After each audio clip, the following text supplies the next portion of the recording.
আসলে ভাইয়া আপনার ফোনে না আমার 20 টাকা চলে গেছে। আমার এক্ষুনি খুবই দরকার টাকাটা, যদি ফেরত বলতে লোড দিয়ে দিতেন।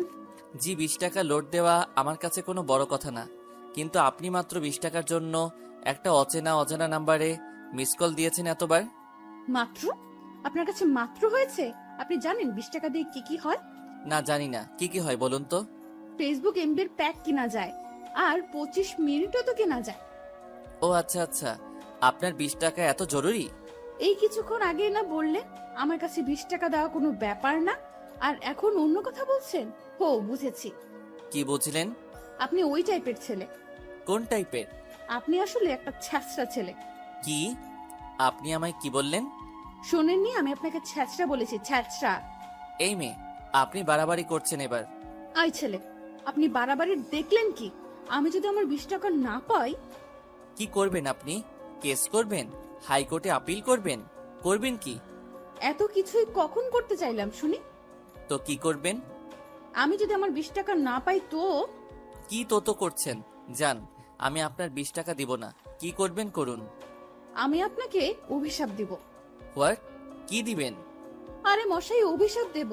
ওহ ও, আমি তো ভয় পেয়ে গেলাম। আপনি মজা করছেন তো? আজকের পর থেকে আপনার জীবনে শান্তি খুঁজে পাবেন না। শান্তির মা আপনাকে ডিভোর্স দিয়ে চলে যাবে, আর আসবে না, মাথায় রাখবেন। কাব্য ভাবছে কি অদ্ভুত রে বাবা, কে না কে আমায় অভিশাপ দিচ্ছে। কি বোকা বোকা কথা। কণ্ঠ শুনে যেমন কেউ প্রেমে পড়ে যাবে, তেমনি কথা শুনে ব্রেকআপ করে। দেখ, দিনটাই খারাপ। অফিস থেকে বাসায় ফিরতে কাব্যর বোন বলতে লাগলো, ভাইয়া, আজ তোর হবে। কি হবে রে? আজ পাত্রে দেখতে যাওয়ার কথা ছিল, আর তুই প্রতিবারের মতো এবারও ভুলে গেছিস। উফ, একটু মনে ছিল না। মা কোথায়? নিজের ঘরে সেজে গুজে বসে আছে। যা না, যা। এই চুপ কর তুই। আগে তোর বিয়ের ব্যবস্থা করতে হবে, বুঝলি? এইসব বলে লাভ নেই। আগে তোর গলায় পড়বে ফাঁসির ফান্দা। নেহা, তোকে আমি। কাব্যর রাগ দেখে নেহা দৌড়ে পালালো। কাব্য নিজের রুমে গিয়ে ফ্রেশ হয়ে তার মা সালেহা বেগমের রুমে গেল। সালেহা বেগম মাথায় হাত দিয়ে ইজি চেয়ারে বসে আছে। সালেহা বেগমকে এমন দেখে কাব্য ভাবছে, হইছে, কাব্য আজ তোর 12টা বাজবেই। মা, আসবো? সালেহা বেগম কাব্যর কথা শুনে চুপ করে আছে। কাব্য আস্তে আস্তে এসে মায়ের কাছে বসলো, তার হাত ধরে বলল, মা তুমি জানো তো আমি কোম্পানির এমডি, আমায় কতটা কাজ করতে হয়। সবকিছুই মাঝে মনে ছিল না, তুমি রাগ করো না। কাব্য, আমার কথা তুই শুনবি। আমি কি তোমার কথা শুনি না মা? আজ যে মেয়েটাকে দেখতে যাব, তুই তাকে আমার ঘরের বউ করে নিয়ে আসবি? আমি তো দেখিনি না দেখে। থাম। এর মানে আমার মতামতের কোনো গুরুত্ব নেই তোর কাছে? হ্যাঁ, আমি ভুলে গিয়েছিলাম চৌধুরী গ্রুপের এমডি তুই অনেক বড় হয়ে গেছিস, তাই এখন আর তোর মা কথার গুরুত্ব তোর কাছে থাকবেই বা কেন? মা, এমন না, ঠিক আছে মা, তুমি যদি বলো আমায় ওই মেয়েটাকে বিয়ে করব তো ঠিক আছে। ওই মেয়ে হবে কাব্য চৌধুরীর বউ, এই চৌধুরী বাড়ির পুত্রবধূ। সত্যি বলছিস তো? হ্যাঁ, এটা তোমার ছেলের ওয়াদা। সালে বেগম অনেক খুশি, তার ছেলে তাকে এত বড় একটা কথা দিয়েছে। কাব্যর মা মিস সালেহা বেগম কাব্যকে বারবার করে বলছে, এই নে, এটা মেয়ের নাম্বার। এই যুগের ছেলে মেয়ে তোরা একটু বিয়ের আগে কথাবার্তা বলে নিবি, তাই ভালো। মা, যাচ্ছি তো দেখতে, তাতে হবে? আরে দেখা দেখি তো ফ্যামিলির মধ্যে হবে, তারপর ও তোর একটা আলাদাভাবে দেখার দরকার আছে না? না মা, আলাদাভাবে কি দেখা যাচ্ছে? সালেহা বেগম কথা বলে যাচ্ছে আর কাব্য ড্রাইভ করছে, আর তার মা সাথে কথা বলছে। আমি বুঝেছি, তোকে বিয়ে করতে হবে না। আমার পছন্দ করা মেয়েকে তুই গাড়ি ঘোড়া। আবার কি হলো মা?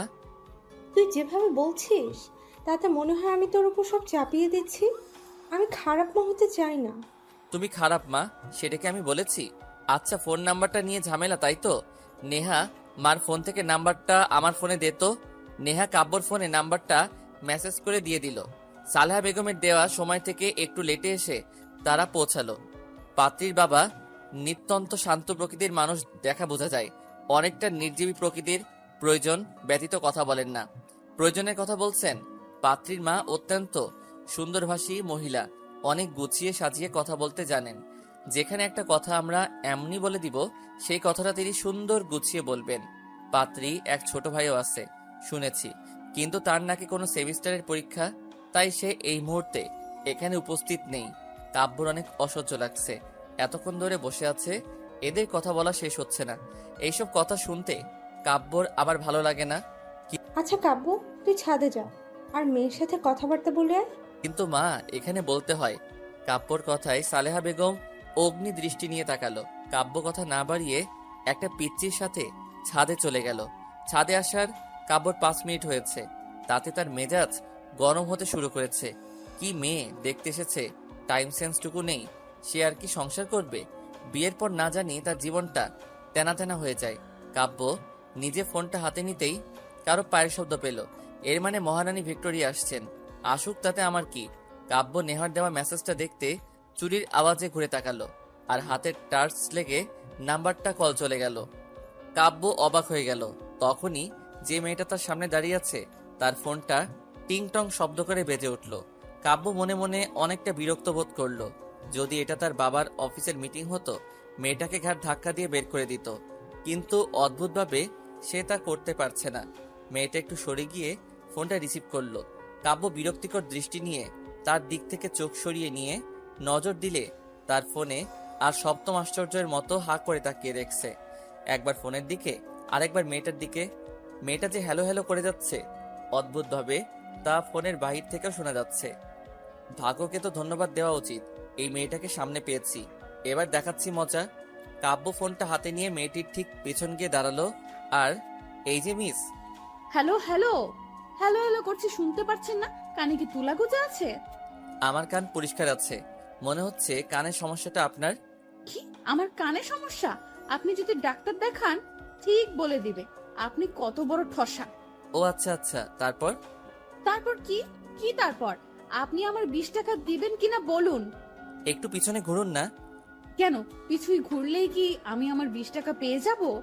আচ্ছা মেয়ে তো আপনি, 20 টাকার জন্য যদি বলি ছাদ থেকে নিচে লাফিয়ে পড়ুন, তাই করবেন বুঝি? আমি কখন বললাম তাই করব? এক মিনিট এক মিনিট, আপনার কথা না অনেক কাছ থেকে শোনা যাচ্ছে মনে হচ্ছে। কি মনে হচ্ছে বলুন বলুন। মনে হচ্ছে আপনি আমার খুব কাছে। হ্যাঁ, পিছে দাঁড়িয়ে কথা বলছেন। ও ও, কি? ও ও, এত যখন মনে হচ্ছে একটু পিছনেই ঘুরুন না। মেঘা ঘুরতে অবাক হয়ে গেল, কারণ কিছুক্ষণ আগে যে ছেলেটা তাকে দেখতে এসেছিল সেই ছেলেটা ফোনটা হাতে নিয়ে তার পিছে দাঁড়িয়েছিল। আর এই ছেলেটা সেই ছেলে। এতক্ষণ পাগলের মতো বকবক করে যাচ্ছিল মেঘা। পিছে যে কেউ আছে তা খেয়াল করেনি। ওর মন যে কই যায় তা মাঝে মধ্যে ভেবে কুল কিনারা খুঁজে পায় না। হায় রে কপাল, মেঘা যে ছেলেটা ওকে দেখতে আসছে তার নাম্বারে 20 টাকা যেতেই হলো। আর অন্য কোনো নাম্বার কি দুনিয়ায় ছিল না?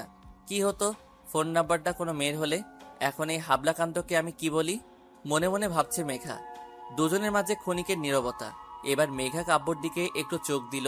কাব্য কালো রঙের শার্ট সাথে ব্লু জিন্স পরেছে, হাতে একটা ব্র্যান্ডের ঘড়ি আছে। গায়ের রং ধবধবে দুধের মতো হওয়া কালো রং বেশ মানিয়েছে তার স্ট্রেট চুলগুলো। হালকা বাতাসে উঠছে, বড্ড সিল্কি চুল মনে হচ্ছে।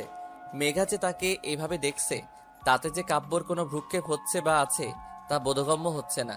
সে নিজের মতো পকেটে হাত দিয়ে দাঁড়িয়ে আছে। কাব্য কিছুই বলছে না, তাই মেঘা নিজের নখগুলো দাঁত দিয়ে কামড়াচ্ছিল। হুট করে মেঘার মাথায় আসলো, এখন তো উনি আমার 20 টাকা দিয়ে দিতে পারে, এখন তো কোনো সমস্যা নেই। আচ্ছা, এখন তো আপনি আমায় 20 টাকা রিটার্ন দিয়ে দিতে পারেন। এত কিছুর পরও তুমি তোমার 20 টাকা নিয়ে পড়ে আছো? এই 20 টাকার জন্য তুমি আমায় চেষ্টা ছেলে বলেছো। তো ভুল বলেছি আপনি মনে নিচ্ছেন কেন? রাত গেছে, কথাও গেছে, মনে রাখার কি আছে? কিন্তু রাত তো যায়নি। মেঘা মনে মনে আমি ঢোক গিলতে লাগলো। যাহ, আমার 20 টাকার আশা আমায় ছেড়ে দিতে হবে। একটু আগে রাগ লাগছে দেখে তো অনেক বড় লোক মনে হচ্ছে। এত চিপড়ে কোয়ালিটির হইলে কিভাবে সম্ভব? রাগ উঠলে আমি উল্টাপাল্টা কথা বলে ফেলি। আমি হুট করে বলে ফেললাম, 20 টাকা দিচ্ছেন না? আর বিয়ে করে বউকে তো 1 টাকা দিবেন না, বাপের বাড়ি থেকে খরচ চালাতে হবে। মেঘার কথায় কাব্য রেগে গেল। তার চোখে স্পষ্ট রাগের ছাপ। মুহূর্তে চোখ জোড়া লাল হয়ে গেল। এখন হাতগুলো মুষ্টিবদ্ধ করে দাঁড়িয়ে আছে। কাব্য চেঁচিয়ে বলল, তুমি কি মিন করতে চাচ্ছ? প্রথম আমায় ছেঁচড়া বলছে, এখন কোন টাইপের বলতে চাচ্ছ? তোমাকে আমি বিয়ে করব আর তোমার বাবার টাকায় চলবো? How funny! তুমি তো রিজেক্টেড। আর 1 মিনিট না দাঁড়িয়ে কাব্য হনহন করে নিচে নেমে গেল। মেঘা তার পিছু পিছুই যাচ্ছিল, কিন্তু শাড়িটা এত ভেজাল করছে যে আস্তে আস্তে সিঁড়ি বেয়ে নামতে হচ্ছে মেঘার। মা, এখানে আর এক মুহূর্ত না, এখনই চলো। কাব্যর কথায় কাব্যর মা অবাক হয়ে গেলেন। তিনি তার ছেলেকে দেখে বুঝে ফেলেছেন যে সে মারাত্মক রেগে গেছে। কাব্যর রাগের মাত্রা তার জানা আছে। তিনি পড়েছেন বিপাকে, না উঠতে পারছেন না ছেলের কথায় তার সাথে যেতে পারছেন। মহা বিপদের গন্ধ তার নাকের সামনে ভুর ভুর করছে। এতক্ষণে মেঘা নিচে আসতেই কাব্য মেঘাকে উদ্দেশ্য করে বলল, এই মেয়েকে আমি বিয়ে করব না, কখনো না। এই যে আন্টি, আপনি অনেক সুন্দর আর সুইট করে কথা বলতে পারেন, কিন্তু আপনার মেয়ে একটা অত্যন্ত অভদ্র অসভ্য মেয়ে। এই মেয়েকে আমি কেন কোনো ছেলেই বিয়ে করবে না। এই যে আপনি আমার শিক্ষা তুলে কথা বলছেন কেন? তুমিও কিছুক্ষণ আগে তাই করেছো। শুনেন, আপনি নিজেকে কি ভাবেন বলুন তো? আপনি প্রিন্স চার্মিং নাকি অন্য কিছু? তুমি কি নিজেকে রানী ভিক্টোরিয়া না মোনালিসা মনে করো? আমার বিয়ে হোক না হোক, আমি তো আপনাকে বিয়ে করব না। তোমায় আমি আগেই রিজেক্টেড করে দিছি, তাই কথা বলার কোনো মানেই হয় না। কাব্য চলে গেল ও মেঘা চলে গেল। দুজন দুজনের বিপরীত মুখে চলে গেল। কাব্য নিজের রুমে আরাম করে শুয়ে আছে আর ফোনে গেম খেলছে। কাব্যর বোন এসে মুখ ফুলিয়ে বলল, ভাইয়া, এটা একদম ঠিক হলো না। কোনটা? তাড়াতাড়ি ভুলে গেলি? তুই কি বলতে চাস ক্লিয়ার করে বল, না হয় গেট লস। ভাইয়া, কি হয়েছে বলতো? আমার থেকে তোর এত ইন্টারেস্ট কেন? কই? কি ব্যাপার বলতো? কোনো ব্যাপার না। হঠাৎ করে তোতলানো শুরু করলি কেন?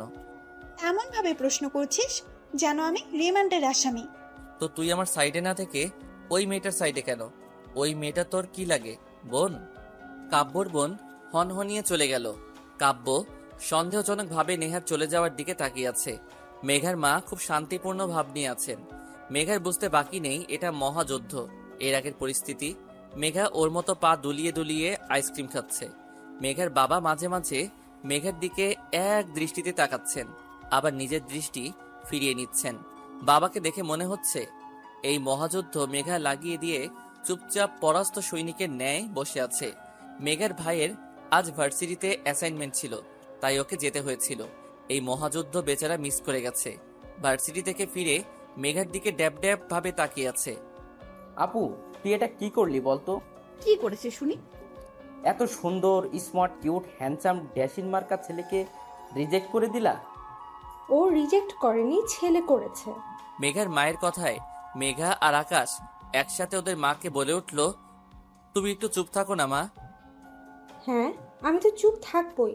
তোদের যা ইচ্ছে হয় তোরা করবি। এইসব দোষ তোমার, বুঝলে? এর মধ্যে আমায় টানছো কেন? টানবে না? তুমি তো নষ্টের গোড়া।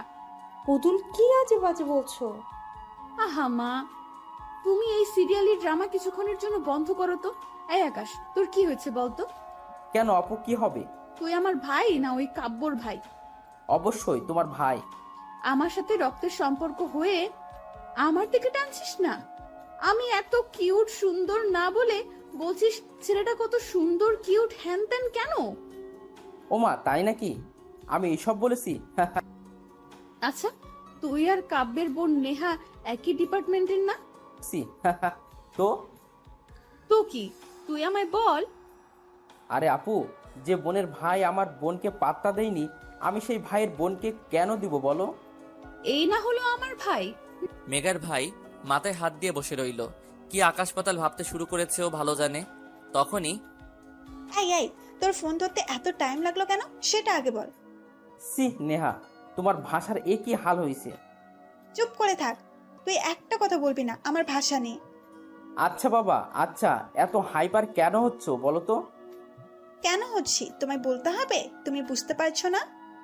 ও, তোমার ভাইয়া আমার বোনকে রিজেক্ট করেছে, সেজন্য তুমি হাইপার হচ্ছ? কেন, আমি তো আর তোমায় রিজেক্ট করিনি। মিসকা শৈতানের মতো কথা বলা বন্ধ করো। তুমি জানো আমি কত ছলে বলে কৌশলে মায়ের কানে মেঘা আপুর কথাটা তুলেছিলাম। নেহা আন্টি কিন্তু আগে থেকে মেঘা আপুকে মারাত্মকভাবে পছন্দ করতেন। তুমি শুধু হওয়া কাজটাকে করে দিয়েছো। আমি না করলে না, মা ইমোশনাল ব্ল্যাকমেল করে ভাইকে রাজি করাতে পারতো না। সব তো ঠিক ছিল, ওদের মাঝে এমন কি হলো যে দুজন এমন বিহেভ করলো? ওরা কি দুজন দুজনকে আগে থেকে চিনতো? কিন্তু প্রশ্ন হচ্ছে কিভাবে, কেমনে? আমি এসব কিছুই বুঝি না, জাস্ট বলবা, এরপর তুমি কি করবা। শোনো আপু, আর ভাইয়াকে এক করার জন্য যদি আমাদের করোনা ভাইরাসের মেডিসিনও আবিষ্কার করতে হয়, তাও আমরা করতে পিছুই পা হব না। এর মধ্যে করোনা ভাইরাসের মেডিসিন আসছে বা কোথা থেকে? ওরে আমার মাথা মোটা, চুপচাপ প্ল্যানটা শোনো। এটা এবার একটা কাজে দিবে তো? দিবে মানে 100% দিবে। আচ্ছা দেখে নিব। শুনে এখন ফোন রাখছি আমি। নেহা ফোন রাখতেই আকাশ হাঁপ ছেড়ে বাঁচল। হাত পা মেলে চিত হয়ে বিছানায় শুয়ে পড়ল। নেহার সাথে তার 2 বছরের সম্পর্ক। অনেক বেশি ভালোবাসে মেয়েটা, কিন্তু তাকে পাওয়ার জন্য হয়তো একটু বাড়াবাড়ি টাইপের কিছুই করছে। কিন্তু এটা না হলে নেহার সাথে ওর একসাথে থাকা আর হবে না। কবি বলেছেন ভালোবাসায় সব ঠিক। কোনো কবি বলেছিল এই মুহূর্ত আকাশের মনে নেই, আর তা সে মনে করতে যাচ্ছে না। এখন তার একটা মিশন, কাব্য মেঘার বিয়ে দেওয়া। অনেকক্ষণ ধরে আকাশ মেঘার সামনে বসে আছে, কিছুই বলছে না। মেঘা ভ্রু কুচকে আকাশের দিকে তাকিয়ে ভাবছে আসলে ওর মতলবটা কি। আপু আসলে আমি তখন তোর সাইড নেইনি, তোর অনেক খারাপ লেগেছে। লেগেছে তো। আচ্ছা আপু, তুই এসব বিয়ে টিয়ে বাদ, তোকে ওইসব করতে হবে না। তুই এর থেকে এক কাজ কর, তুই তো একটা প্রজেক্ট ফাইল নিয়ে কাজ করছিস। একটা কোম্পানি আছে সব থেকে নাম করা আর মার্কেটে নাম্বার 1 কোম্পানি। এই কোম্পানিতে প্রথম একটা ধাপ আছে, এরা বিলিয়ার্ড যাদের প্রজেক্টটা নতুন কিছুই দিতে পারবে তাদের সাথে কোম্পানি 15 দিনের একটা ডিল করবে। এই 15 দিন তুই কাজটা করে দেখ, আমার মনে হয় ইউ ক্যান ডু ইট। তোর আইডিয়াটা আমার ভালো লেগেছে। আর তাছাড়া এই প্রজেক্টটা নিয়ে অনেক বেশি মাথা ঘামিয়েছি। এমন একটা সুযোগ সত্যি হাতছাড়া করা যায় না। বাহ, আমি কি এমনি বলি, আমার আপু কোটিতে একটা। একটা কথা এখনো বুঝতে পারছি না, তুই এত এত এইসব বিষয়ে হুট করে আগ্রহ প্রকাশ করছিস। আপু, ক্রাইম পেট্রোল দেখো ভালো কথা, কিন্তু তা থেকে ভালো কিছু শেখো। অহেতুক নিষ্পাপ বাচ্চার উপর দোষ লাগাবি না বলে দিলাম। আচ্ছা, তোকে রাখতে হবে না, আমায় কাল অফিসের অ্যাড্রেসটা দিয়ে দিস। এখনই নিয়ে নে। এত তাড়াহুড়ো কেন করছিস বলতো? তোর ভাবসাব দেখে মনে হচ্ছে আমি আজই এই মুহূর্তে অফিস গেলে তুই 2-3 বার লুঙ্গি ড্যান্স দিবি। তুমি অফিস গেলে বেতন তো পাবা, সেটা তোমার বেশি লাভ হবে, তাই খুশি ধরছে না আর। বাহ ভাই, তুই তো দেখি শুধু ভবিষ্যৎ না, ভবিষ্যতের ভবিষ্যৎ ভেবে রেখেছিস। আচ্ছা যাও, তুমি আমায় সন্দেহ করছো, জানি আমি তোমায় কোনো না বিপদে ফেলবো। আচ্ছা আচ্ছা, আর মুখ ফুলাতে হবে না। আমি কাল কখন যাব সেটা বল। সকাল 10টার আগে গেলে হবে। আচ্ছা ঠিক আছে, এখন তুই ফোট এখান থেকে। আপু, উপকারী উপকার তো স্বীকার কর। তুই যাবি কি না? আকাশ উঠে চলে গেল। তার মুখে বিজয়ের হাসি। এবার শুধু সব ঠিকঠাকভাবে হলেই বাঁচা যায়। আকাশটার মাথায় যে কি চলছে তা মেঘা কিছুতেই বুঝতে পারছে না। যাই হোক, মেঘা বেশি ভাবছে। ফোনের ডাটা অন ছিল। ক্রিং করে মেসেজ টোন বেজে উঠল। নিস্তব্ধতায় ঘেরা এই রাতে কোনো শব্দে হুট করে বুকের ভিতরটা কেঁপে উঠল মেঘার। কি নিষ্ঠুর ফোন রে বাবা! রাতের নীরবতাকে কিভাবে ক্ষত বিক্ষত করছে তার বিভৎসতায়। ফোনটা হাতে নিয়ে মেঘা দেখল ওকে ইমোতে কেউ একটা মেসেজ দিয়েছে। তা সিন করতে দেখল কাব্য চৌধুরী মেঘাকে মেসেজ দিয়েছে। What a name! মেজাজটা 4 গুণ খারাপ হয়ে যাচ্ছে মেঘার। এই লোকটাকে ওর অনেক অসহ্য লাগছে। মাঝে মধ্যে ইচ্ছে হচ্ছে তাকে টুকরো টুকরো করে চিল শকুন দিয়ে খাওয়াই দেই। আপনার কি সমস্যা? আমার নাম কি হয় হোক, কোনো সমস্যা নেই, শুধু বেমানান রকম কিছুই ফেল হচ্ছে। আপনার ফিল আপনার বুক পকেটে ভরে রাখুন ওকে। তা না হয় রাখবো, কিন্তু কি বলতো, মেঘা নামটা কত কিউট, কিন্তু তোমায় তো নামটার সাথে খাপ খাওয়াতে পারছি না। আফসোস। আপনাকে কেউ বলেছে খাপ খাওয়াতে? আর আপনি কি বলতে চান? আমার নাম কিউট? আমি কিউট না? বাহ, এতক্ষণে তুমি একটা সঠিক কথা বলেছ। আপনি কিন্তু বেশি বাড়াবাড়ি করছেন। আপনাকে আমি অনেক অনেক। অভিশাপ দিবা? হ্যাঁ, পারলে তাই দিব। শুনুন, হ্যাঁ শোনাও। আপনার না বিয়ে হবে না, হলেও বিয়ে করা বউ টিকবে না, টিকলেও আপনার বাচ্চা কাচ্চা হবে না, আর হলেও সে মানুষ হবে না, আপনার মতো শয়তানের হাড্ডি হবে। Wow, so cute. মানে? এত কিউট কিউট অভিশাপ দিতে থাকো, ঠিক আছে? আপনি আমার সাথে মজা করছেন? আজকের জন্য এতটুকু এন্টারটেইনমেন্ট যথেষ্ট, বেশি হলে আবার হজম হবে না। ভালো থাকো, বাই। নিতে পারছে না মেঘা। ফোনের ডাটাটা অফ করে ফোনটা রেখে দিল। আর ভাবতে থাকলো, শয়তান বেটা, আমায় এইভাবে বললি তো তোর জীবন তেজপাতা হয়ে যাবে। এমন মেয়ের পাল্লায় পড়বি না যে নিজের জীবনটা শেষ হয়ে যাবে। সকাল 10টা। মা, 10টা বেজে গেছে। তোমার জন্য আমার লেট হচ্ছে। প্রথম দিন যাচ্ছি, আমায় তো ওরা নিবে না, উল্টা ঘাট ধরে বের করে না দেয়। কতবার বললাম একটু আগে ডেকে দিও, কে শোনে কার কথা। এই, মেজাজটা কম করতে শিখতো। তাড়াহুড়ো করিস না, সাবধানে যা। এই আপু, তোকে বলেছিলাম 10টায় পৌঁছতে হবে, আর তুই 10টায় বের হচ্ছিস। শোনো, আমার উঠতে লেট হয়েছে, এটা আমি কি করব? মা তো আমাদের দেরি করে ডাক দিয়েছে। আচ্ছা, বাসায় এসে কথা বলিস, এখন দৌড় লাগাতো। শোনো আকাশ, আমি ম্যারাথনের দৌড় রেসার না যে দৌড় লাগাবো। আপু, এই কচ্ছপি কন্ডিশন দেখলে তো তোকে রিজেক্ট করে দিবে বল। আই খবরদার, এই রিজেকশন করার কথা আমার সামনে বলবি না। তাহলে যা, আমি যাবই না। আচ্ছা বাবা, আচ্ছা, সরি, আর বলবো না, তুমি যাও এখন। মা, আমি আসছি। বেরিয়ে পড়লো মেঘা। নতুন জায়গা আর ফার্স্টে মেঘা লেট। বাহ, সময়ের কি মূল্যায়নও না আমি করেছি। আমার প্রজেক্ট তাদের পছন্দ হবে কিনা জানি না, কিন্তু আমার টাইম সেন্স দেখে নির্ঘাত বুঝে যাবে আমি সময়ের মূল্যায়ন করতে জানি না। আমার ট্যালেন্ট কম না তা দেখাতে কিছুতেই পিছুই হটবো না, এসব ভাবছে মেঘা।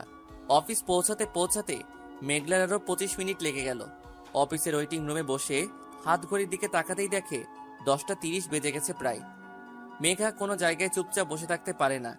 অফিসের পিয়নটা সে কখন বসিয়ে রেখে চলে গেছে। আশেপাশে কাউকে পেলে সীমিত আকারে একটা আড্ডা দেওয়া যেত, তাতে মন্দ কিছুই হতো না। বিরক্তি নিয়ে উঠে দাঁড়ালো মেঘা। আশেপাশে কোনো মানুষ নামের প্রাণী দেখতে পাচ্ছে না। অফিসটা ঘুরে দেখলে মন্দ হবে না। মেঘার ভাবা মানে কাজ করা। অফিসটা বেশ বড়, ওয়েটিং রুমটা তুলনামূলকভাবে ছোট হলেও বাহিরের কাজের ডেস্কগুলো বেশ জায়গা নিয়ে বানানো হয়েছে। একটু জিনিসের দিকে চোখ যেতেই মনটা উৎফুল্লতায় নেচে উঠল মেঘার। ওর ঠিক বাঁ পাশে একটা অ্যাকোরিয়াম। মেঘা অ্যাকোরিয়ামটার পাশে গিয়ে দাঁড়ালো। মাছের বাচ্চা কাচ্চাগুলো কি সুন্দর এই সচ্ছল পানির মধ্যে ঘুরে বেড়াচ্ছে। এই মাছগুলো এমন ছোট ছোট প্রজাতির, তাহলে এদের বাচ্চা কি এদের মতো ছোট ছোট হয়? ভাবলেশীন ভাবনায় ডুবে গেল মেঘা। হুট করে পিছু ঘুরতে কারোর সাথে ধাক্কা খেলো। মনে হলো কোনো খাম্বার সাথে বড়সড় ধাক্কা খেয়েছে। মেঘা টাল সামলাতে না পেরে পড়ে যেতে লাগলে কেউ একজন মেঘার কোমর ধরে নিজের বুকের মাঝে নিয়ে ফেললো। তার হার্টবিট এর দুকদুকানি স্পষ্টভাবে শুনতে পারছি। মেঘা তার ছোঁয়ায় মেঘার শরীর শিহরিত হতে লাগলো। হিম ঠান্ডা বয়ে চলেছে। ব্যাপারটা লজ্জাজনক ভাবতে তাকে ধাক্কা দিয়ে সরিয়ে দিল। মেঘার ধাক্কায় সে শুধু এক পা পিছাচ্ছিল। লোকটির দিকে তাকাতেই মেঘার চোখ চরক গাছে। আরে কাব্যের বাচ্চা, কাব্য এখানে কি করে? যদিও কথাটা মনে মনে বলল মেঘা। এই মেয়ে, তোমার সমস্যা কি? আমার কোনো সমস্যা নেই, আপনি আমায় টাচ করলেন কেন? তোমায় টাচ করার কোনো ইচ্ছা আমার নেই। তুমি পড়ে যাচ্ছিলে, আমি শুধু তোমায় বাঁচিয়েছিলাম। Not at all. আপনি আমায় ইচ্ছা করে টাচ করেছেন, এখন আমি বুঝতে পারছি আপনি ওই টাইপেরও ছেলে। এখন তুমি কি মিন করতে যাচ্ছ? আমায় ক্লিয়ার করে বলবে? মেয়ে দেখলেই মাথা ঠিক থাকে না, তাদের শুধু ধরতে ইচ্ছে করে। সেই টাইপ কিছুই ছেলে হয় না, সেই টাইপ। মুহূর্তে কাব্য রক্তিম লাল হয়ে উঠল মুখ। রাগের ডার্ক গোলাপি ঠোঁটগুলো কাঁপছে। চিল্লাই বলল, তোমার সাহস কি করে হলো আমায় এসব বলতে? তুমি নিজেকে কিভাবে আয়নায় নিজেকে দেখেছো? তোমার থেকে 2 গুণ ফর্সা আমি, আর আমি অপমান করতে আসছো? এই টাইপ ওই টাইপ, আমার তো মনে হয় তুমি নিজে ওই টাইপ ছেলেদের উপর ঢলে ঢলে পড়ছো। এবার মেঘার মেজাজ 10 গুণ খারাপ হয়ে গেল। কি বলে এই বেটা? আমার রং নিয়ে অপমান? ভেড়াটার দিকে এক নজর তাকিয়ে দেখলাম সাদা শার্ট পরেছে, সাথে ব্ল্যাক জিন্স, গলায় টাইটা বেশি মানিয়েছে, সাথের হাতাটা ফোল্ড করে রাখা, হাতের ব্যান্ডের ঘড়ি। এই ছেলেকে দেখে মনে হয় এই সাধারণ ইমপ্রলাই হবে। আর ছেলেদের দিকে আর চোখে তাকালাম, তারা এই সেম পোশাকে আছে। এবার আমার মাথায় শয়তানি আইডিয়াগুলো এসে ভিড় জমালো। আমি ভেবে নিলাম এই কাব্য নামে সাদা ভেড়াটার কি হলো, তাই না আমি করবো এবার। এই মেয়ে, তুমি কি ভাবছো? আর তুমি এখানে কি করছো? আমায় ফলো করছো তুমি? আপনি একজন সিম্পল এমপ্লয়ির মতো থাকুন, বেশি কথা বলতে আসবেন না। আমি সাধারণ এমপ্লয়ি মানে? তুমি দেখুন, এই কোম্পানির বস মিস্টার আয়ান মাহমুদের একমাত্র হবু বউ আমি, মেঘা রহমান। আপনার বস যদি জানে না আপনি তার জান পাখির সাথে এমন টাচমি করেছেন, আপনার অবস্থা নাজেহাল করে ছাড়বে। তুমি আয়ান মাহমুদকে চিনো? আর কাল তো তোমায় আমি দেখতে এসেছিলাম। একদিনের মধ্যে কিভাবে কি হলো? আপনাকে এত মাথা খাওয়াতে কে বলেছে বলুন তো? জানার কিউরিওসিটি হচ্ছে। উফ, মহা মুশকিল তো। শুনুন, আমার আর আয়ানের 4 বছরের প্রেমময় সম্পর্ক। 4 বছর? কিন্তু আয়ান মাহমুদ তো 4 বছর বিদেশে ছিলেন তোমার সাথে, কেমনি কি? এত প্রশ্ন করছেন কেন? যদি শুনতে না চান তো চুপ করে থাকুন, হয়তো প্রশ্ন করে আমায় জ্বালাবেন না। ওকে ওকে, শুধু এটা বলো, এত বড় কোম্পানির এমডি হয়েও তোমার বিয়ে কেন করছে না আমার সাথে? কেন তোমার ফ্যামিলি দিতে রাজি না? যা, মহা ঝামেলাপূর্ণ প্রশ্ন করে বসেছে। এর উত্তর একটা টাইট সাইড কিছুই দিতে হবে, না হয় বিনা কারণে ফেসে যাবে। আর অহেতুক নিজেকে আয়ান মাহমুদের হবু বউ বলায় জেলে যেতে পারি। এই ছোট বয়সে জেলে যাওয়া যাবে না। কি বলি ভাবছে মেঘা। আসলে সমস্যাটা কি হচ্ছে আয়ানের? কি আয়ানের? আয়ান মাল খায়। কি? সরি, মানে আয়ান ড্রিঙ্ক করে। সরি, এটা বাবার খুব অপছন্দনীয় বিষয়। আসলে বড়লোক বাবার একমাত্র ছেলে একটু একটু তো খাবে, এতে অপছন্দের কি আছে? আমার তো ড্রিঙ্কস করা ছেলে স্বামী হিসেবে বেশ পছন্দ। কাব্যর চোখের দিকে তাকাতেই মেঘা চুপ হয়ে গেল। তার চোখে মুখে স্পষ্ট রাগের ছাপ। সে রাগে ফুসফুস করছে, তা ভালো বোঝা যাচ্ছে। মেঘা তো আয়নের কথা বলছে, তাহলে কাব্য কেন রাগে জ্বলছে? ও বুঝেছি, জেলাস ফিল করছে। How cheap. কাব্য দেখে এবার ভয় হওয়াটাই স্বাভাবিক। রাগে চোখটি লাল হয়ে উঠেছে, ডার্ক গোলাপি ঠোঁটগুলো কামড়ে ধরে আছে। একপাশে শার্টের হাতের ফোলটা অগোছালো হয়ে উঠেছে। সেদিকে ব্রুকেপ না দিয়ে কাব্য এক পা দুই পা করে মেঘার দিকে এগিয়ে যেতে লাগলো। অদ্ভুতভাবে মেঘার ভয় লাগছে। কাব্যকে সে ভয়ে কুকিয়েছে। কাব্য এগিয়ে আসছে আর মেঘা মাথা নিচু করে পিছিয়ে যাচ্ছে। মেঘার পিঠ ঠেকে গেল দেয়ালে। এই পাশ ওই পাশ তাকাতে কাব্য ঠিক ওর সামনে এসে দাঁড়ালো। কাব্য এক হাত পকেটে রেখে অন্য হাত দেয়ালে রেখে বাঁকা হয়ে মেঘার দিকে ঝুঁকে দাঁড়ালো। অনেক কাছে থাকা সত্ত্বেও কাব্য মেঘাকে টাচ করেনি, আর তার খুব কাছে শুধু দাঁড়িয়ে আছে। মেঘার ভয় যায় যায় অবস্থা। দৌড়ে পালানোর সুযোগ পেলে হয়তো ম্যারাথন রেসারকেও হার মানাবে। মিস মেঘা, জি। তুমি কি বলছিলে জানো? কই কি বলেছি? কিছুই বলিনি তো। কিছুই বলনি মেঘা? কাব্যর মেঘার ফেসটা দেখতে অনেক ভালো লাগছে। ভয়ের চাপ স্পষ্ট। ভয়ে বাচ্চাদের মতো চোখ বন্ধ করে আছে। কাব্য মেঘার থেকে সরে এসে বলল, তুমি কি বললা মেঘ? আমি কই? তুমি কি বললা মেঘা? তুমি আয়ন মাহমুদের হবু বউ? মেঘা নিশ্চুপ। সব সময় ফাইজলামো করলে যে হয় না তা এখন হারে হারে বুঝতে পারছে সে। এই লাল রাক্ষস আমার সাথে এখনই কি করবে কে জানে। এইসব ভাবছে মেঘা কাব্যর পাশে একটা ছোটখাটো ড্রেস পরা মেয়ে এসে দাঁড়ালো। অফিসের এমপ্লয়ি। মেঘার মেয়েটাকে দেখে মনে হচ্ছে বড্ড অভাব অনটনের ফলে জামার বাকি অংশ বিক্রি করে দিয়েছে। আহারে বেচারি। কি হয়েছে কাব্য বেবি, এই মেয়েটাকে?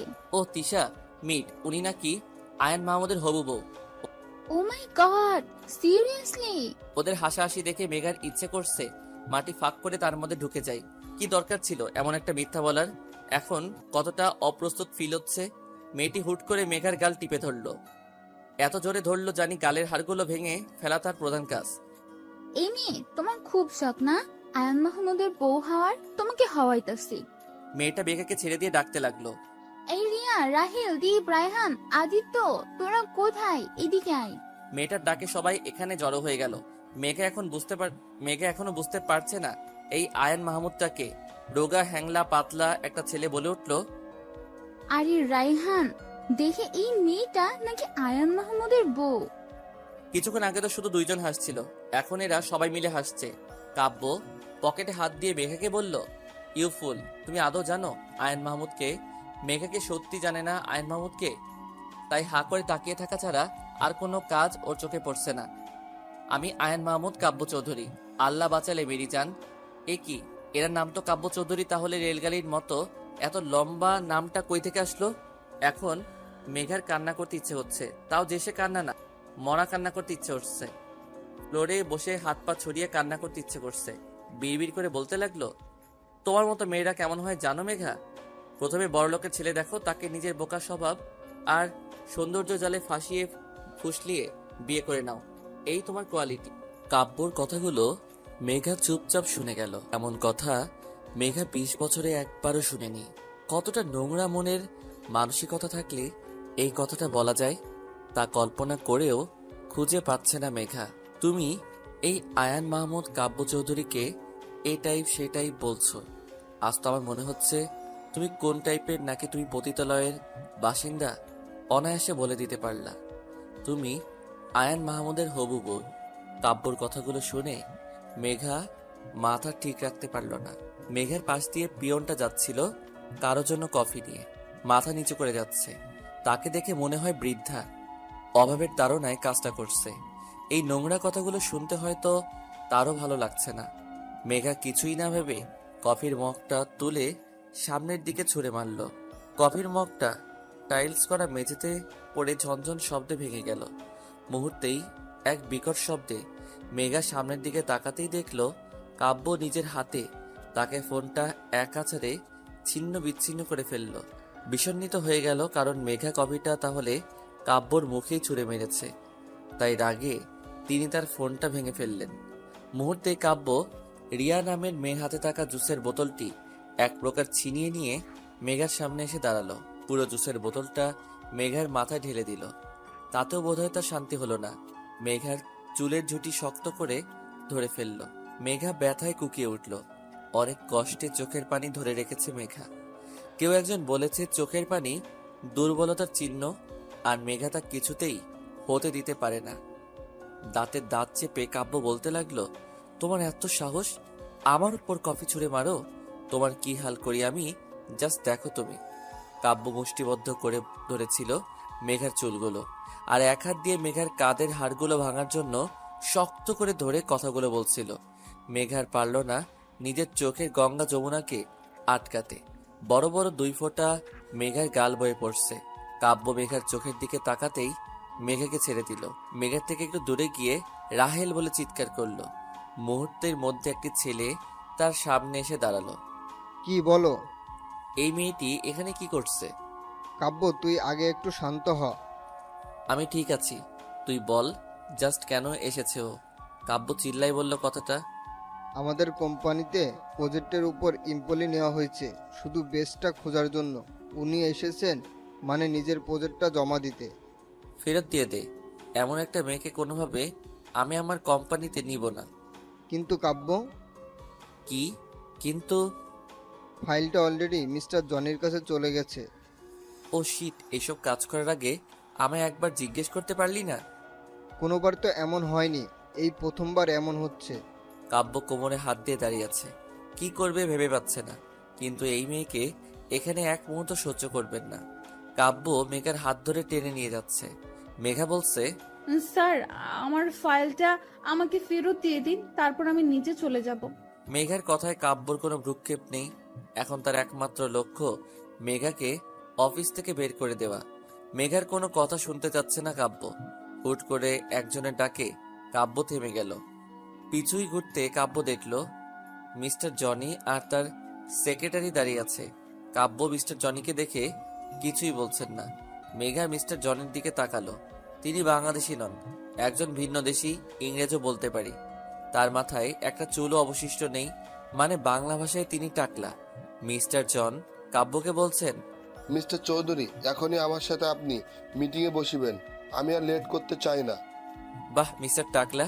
আরে ধুর, মিস্টার জনির শুদ্ধ সাধু ভাষা শুনে মেঘার আরো মজা লাগলো।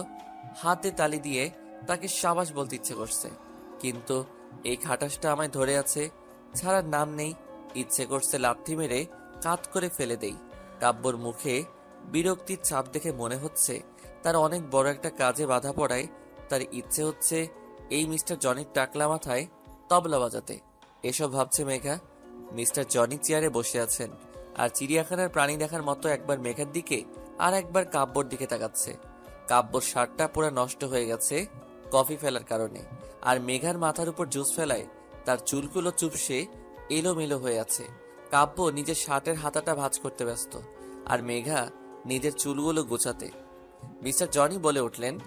মিস্টার জনি খুবই গম্ভীরভাবে বলতে লাগলেন, মিস্টার চৌধুরী, আমি এসব কি দেখতেছি? আপনাদের কি কোনোই ইন্টারেস্ট নেই? মিস্টার জনি, আপনি ভুল ভাবছেন। অ্যাকচুয়ালি কিছুই প্রবলেমের জন্য আমার একটু লেট হলো, তাছাড়া আর কিছুই না। টাকলার কথায় বা কাব্যর কথায় মেঘার ভ্রুক্ষেপ নেই। মেঘার কালো রঙের ফাইলটা শুধু ওর চোখের সামনেই ভাসছে। মেঘার ইচ্ছে হচ্ছে দৌড়ে নিয়ে পালাই, কিন্তু তা পারছে কই। এটা আমার ফাইল, আমি নিতে পারি, এই সবই ভাবছে মেঘা। মিস্টার জনি মেঘার ফাইলটা নিয়ে বলল, ইহা কি আপনার মিস? জি স্যার, আপনার নাম কি জানিতে পারি? জি, আমার নাম মেঘা রহমান। আপনি এই প্রজেক্টটা পাইবার যোগ্যতা সম্পূর্ণ একজন। আপনি এই কাজটা ভালো করিতে পারিবেন, কি বলেন মিস্টার চৌধুরী? না, এই মেয়েটা এই কাজটা করবে না, আমরা অন্য কাউকে রেখে নিব। অবশ্য বেটার কাউকে পাবো। স্যার, যদি আপনি আমার সাথে আপনার পার্সোনাল প্রবলেমটা ভুলে আমার ফাইলটা দেখে আমার যোগ্যতা নির্ণয় করেন তাহলে ভালো হবে। মেঘার প্রথমবার ভালো কিছুই বলল বলে কাব্যর বোধ হলো।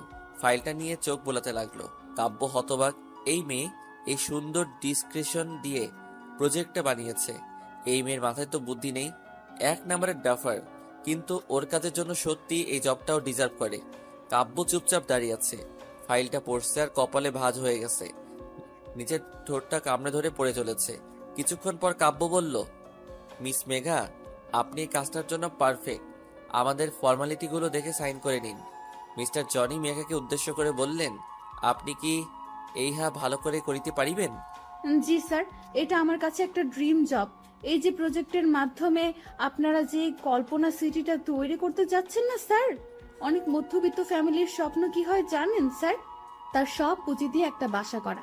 আর যখন এমন মানুষ তাদের শেষ সম্বল নিয়ে ভরসার হাত খুঁজে, তাদের ভরসার হাতটুকু শুধু আমরা ধরতে পারি, এটাই আমার লক্ষ্য। আর আমার কাছে বিজনেস মানে আমি কতটুকু লাভবান হলাম শুধু তা বিবেচনা করা নয়, আমার জন্য সামনের মানুষের কতটুকু লাভ হলো তা বিবেচনা করাই আমার প্রধান আর প্রথম কাজ। মেঘা কথা বলার সময় কাব্য মুগ্ধ নয়নে তার দিকে তাকিয়েছিল। সে ভেবেছিল এই মেয়ের মাথায় গোবর ছাড়া কিছুই নেই, কিন্তু একটু একটু আইডিয়া আছে। মিস্টার জনি হ্যান্ডশেক করে চলে গেছেন, তাও 10 মিনিট হলো। মেঘা আর কাব্য দাঁড়িয়ে আছে, কিছুই বলছে না। হুট করে কাব্য বলল, রায়ান, ওনাকে বলে দাও আমাদের অফিসে কাজ করতে হলে রুলস মানতে হবে। রুলস আর রুলস। জি স্যার, মিস মেঘা স্যার বলল। হ্যাঁ হ্যাঁ, আমি কি রুলস ভাঙবো নাকি? আপনার স্যারকে বলে দিন। রায়ান, তাকে বলে দাও এরকম অসভ্যতামো এখানে চলবে না, বাকিদের মতো হতে হবে। বলে দাও তাকে। জি স্যার, মিস মেঘা স্যার। আপনি থামুন, আমি কি অসভ্যতামি করেছি? উনি সেম কাজ করেছে।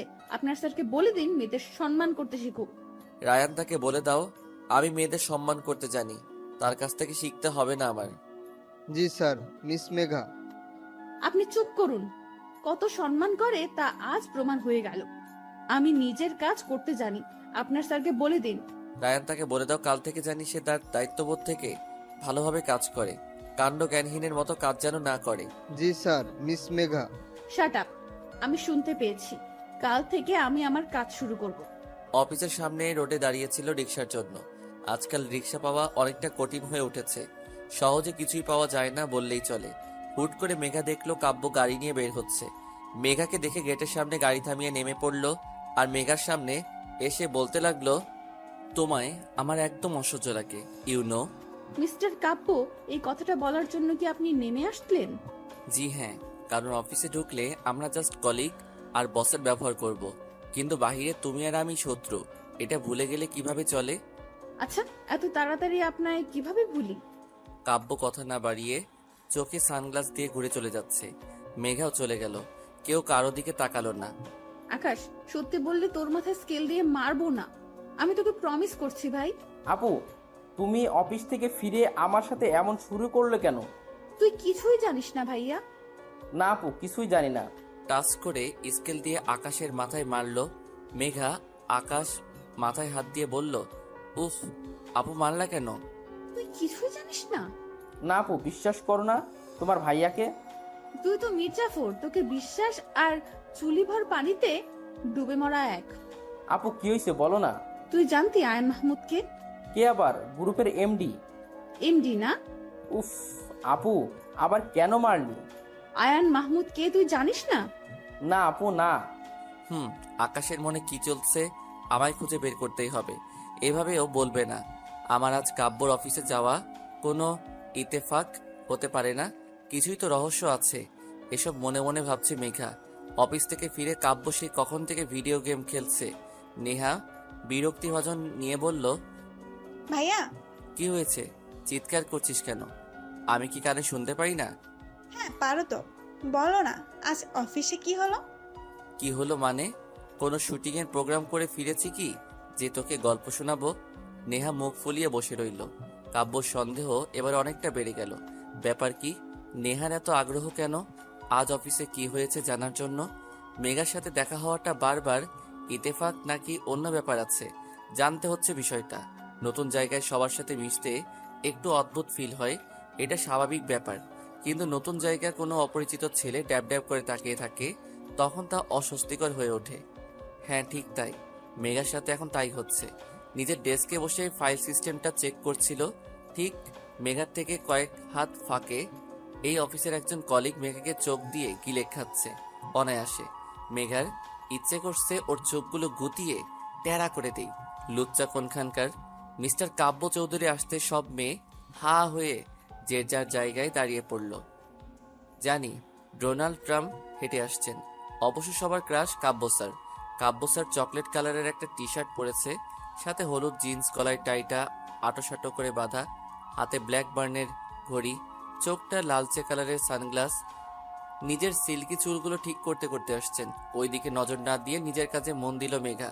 15 দিন পর আমার মুক্তি ভাবতেই আনন্দ নিকেতন গিয়ে দেই দেই করে নাচ করতে মন চাচ্ছে। উফ, জমজমাট বিষয়। এই সবই ভাবছি মেঘা। মেঘা নিজের কাজ অতি মনোযোগ সহকারে করতে লাগলো। বিপত্তি ঘটলো তখন, যখন অফিসের মনিটরটা আর কাজ করছে না। এখনো অনেক কাজ। মেঘা এখানকার পিয়নকে ডেকে কথাটা বলতেই তিনি ম্যানেজারকে জানালেন বিষয়টা। ম্যানেজার গম্ভীরভাবে বলল, আই এম সরি, এটা যে রিপেয়ার করার কথা ছিল তা হয়তো লক্ষ্য করিনি, এর জন্য হয়তো এই হাল। কিন্তু স্যার, আমি তো কাজ করব, আমার অনেকটা কাজ এখনো পড়ে আছে। আপনি আমার সাথে চলুন। কি ব্যাপার ম্যানেজার সাহেব, আপনি হুট করে এখানে? স্যার, ওনার মনিটরটা হুট করে নষ্ট হয়ে গেছে, আর আপনার কেবিনে ছাড়া তো অন্য কোনো এক্সট্রা মনিটর নেই, তাই আমি বাধ্য হয়ে এক প্রকার নিয়ে আসলাম। কাব্য বিরক্ত হলেও কিছুই বলল না। ম্যানেজার সাহেব মেঘাকে বসিয়ে দিয়ে চলে গেছেন। এই রাক্ষসপুরীতে বসে স্বয়ং রাক্ষস রাজের সাথে বসে কাজ করছি।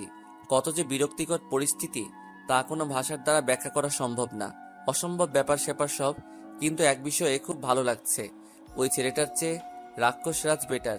মনে মনে ভাবছে মেঘা নিজের মতো কাজ করে যাচ্ছে। সময় খুব কম, কাজ খুব বেশি। কাব্য স্যার নিজের মতো কাজ করছে। কিবোর্ড চাপার শব্দ ছাড়া আর কোনো শব্দ ধ্বনিত হচ্ছে না। ক্যাফেটেরিয়ায় পাশাপাশি বসে আছে আকাশ আর নেহা। তাদের মাথায় একটা লক্ষ্য, কাব্য মেঘাকে এক করা। এত ভাবনা চিন্তা পরীক্ষার সময়ও করে না যতটা এখন বসে করছে। এই, তোর মাথায় কোনো আইডিয়া আসলো? নেহা, এটা তোমার ভাষা, আমায় তুই কেন বলছো? যতদিন না তুই আমাদের ফ্যামিলিতে বলতে পারবি ততদিন আমি তোকে তুই বলবো। বাড়াবাড়ি হয়ে যাচ্ছে কিন্তু নেহা। বাড়াবাড়ির তুই দেখেছিস কি? এখন দেখাবো। ওরে বাবা, এখন আমাদের ঝগড়া না, এক থাকতে হবে। আমরা যদি আমার আপু তোমার ভাইয়ার মতো ঝগড়া করি তাহলে কি চলবে? হ্যাঁ, তা ঠিক বলছো, কিন্তু আমি তুই বলবো ফাইনাল।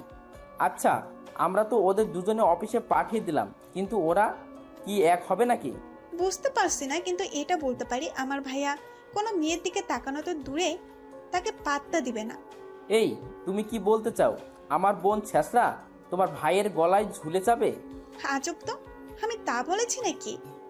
কি বলতে চাচ্ছ সেটাও তো ক্লিয়ার করে বলছো না। আচ্ছা, আমার ভাই যদি কিছুই না করে, তোমার বোনও যদি কিছুই না করে, তবে কেমনে কি? নেহার কথায় আকাশ নেহা দুজনে কপালে হাত দিয়ে বসে রইল। কাজ করতে করতে বড্ড ক্ষুধা লাগছে মেঘার, তাই ব্যাগ থেকে চকলেট বের করলো। চকলেটটা মুখে পুরে দিতেই সামনের দিকে তাকাতেই দেখলো কাব্য মেঘার দিকে ভ্রু কুচকে তাকিয়ে আছে। কোনো মতে চকলেটটা গলাধকৃত করে বলল, আপনারও চাই নাকি? আমি বাচ্চা না, এসব আমি লাইক করি না। আচ্ছা, এইসব শুধু বাচ্চাদের খাবার কোন বইয়ে লেখা আছে একটু শুনি। স্টুপিড তোমাকেই বলবে। আপনি আমার কথার উত্তর দিতে পারবেন না সেটা বলুন। আমি কি তোমার সাথে কথা বলতে চেয়েছি? অদ্ভুত কথা বলতে বলেছে কে আপনাকে? I know I am cute, dashing, handsome, good looking person, তাই তোমার গায়ে পড়ে কথা বলতে ইচ্ছে হয়, তাই তো? কে বলেছে আপনি কিউট হ্যান ত্যান? আপনি তো পুরাই রাক্ষস। আপনার সাথে কথা বলতে যাব, তাও আমি? হোয়াট? এখন আমি কথা বলতে চাচ্ছি না, ডোন্ট ডিস্টার্ব মি। রাবিশ। অফিসের ক্লান্তিকর দিন শেষ করে বাসায় যাওয়ার পালা। মেঘা দাঁড়িয়ে আছে সিএনজি বা রিক্সার জন্য। হুট করে সেই অফিসের বিরক্তিভাজন লোকটা দাঁত কেলিয়ে মেঘার সামনে এসে দাঁড়ালো। মহা বিপত্তি বাঁধলো। হাই মিস, আমি তো আসিফ, তুমি তো মেঘা। এমনভাবে তুমি বলছে জানি আমি ওর কলেজের ফ্রেন্ড। হাসি মুখে মাথা নেড়ে হ্যাঁ সূচক উত্তর দিল মেঘা। অফ, কেমন আছো তুমি? তুই গেলে আমি অনেক ভালো থাকবো। বিরক্ত হলেও আবার হাসি মুখে উত্তর দিল, জি ভালো। বাসার সবাই কেমন আছে? এমনভাবে জিজ্ঞেস করছে বাসার সবাই কেমন আছে। জানি তুই আমার বাসায় সবার জন্য ত্রাণ পাঠাবি নাকি ডোনাল্ড ট্রাম্পকে পাঠিয়ে দিবি। হ্যাঁ, ভালোই আছি। বিরক্তিকর ভাবে লোকটা কথা বলে যাচ্ছে। মেঘা পড়েছে মহাবিপদে।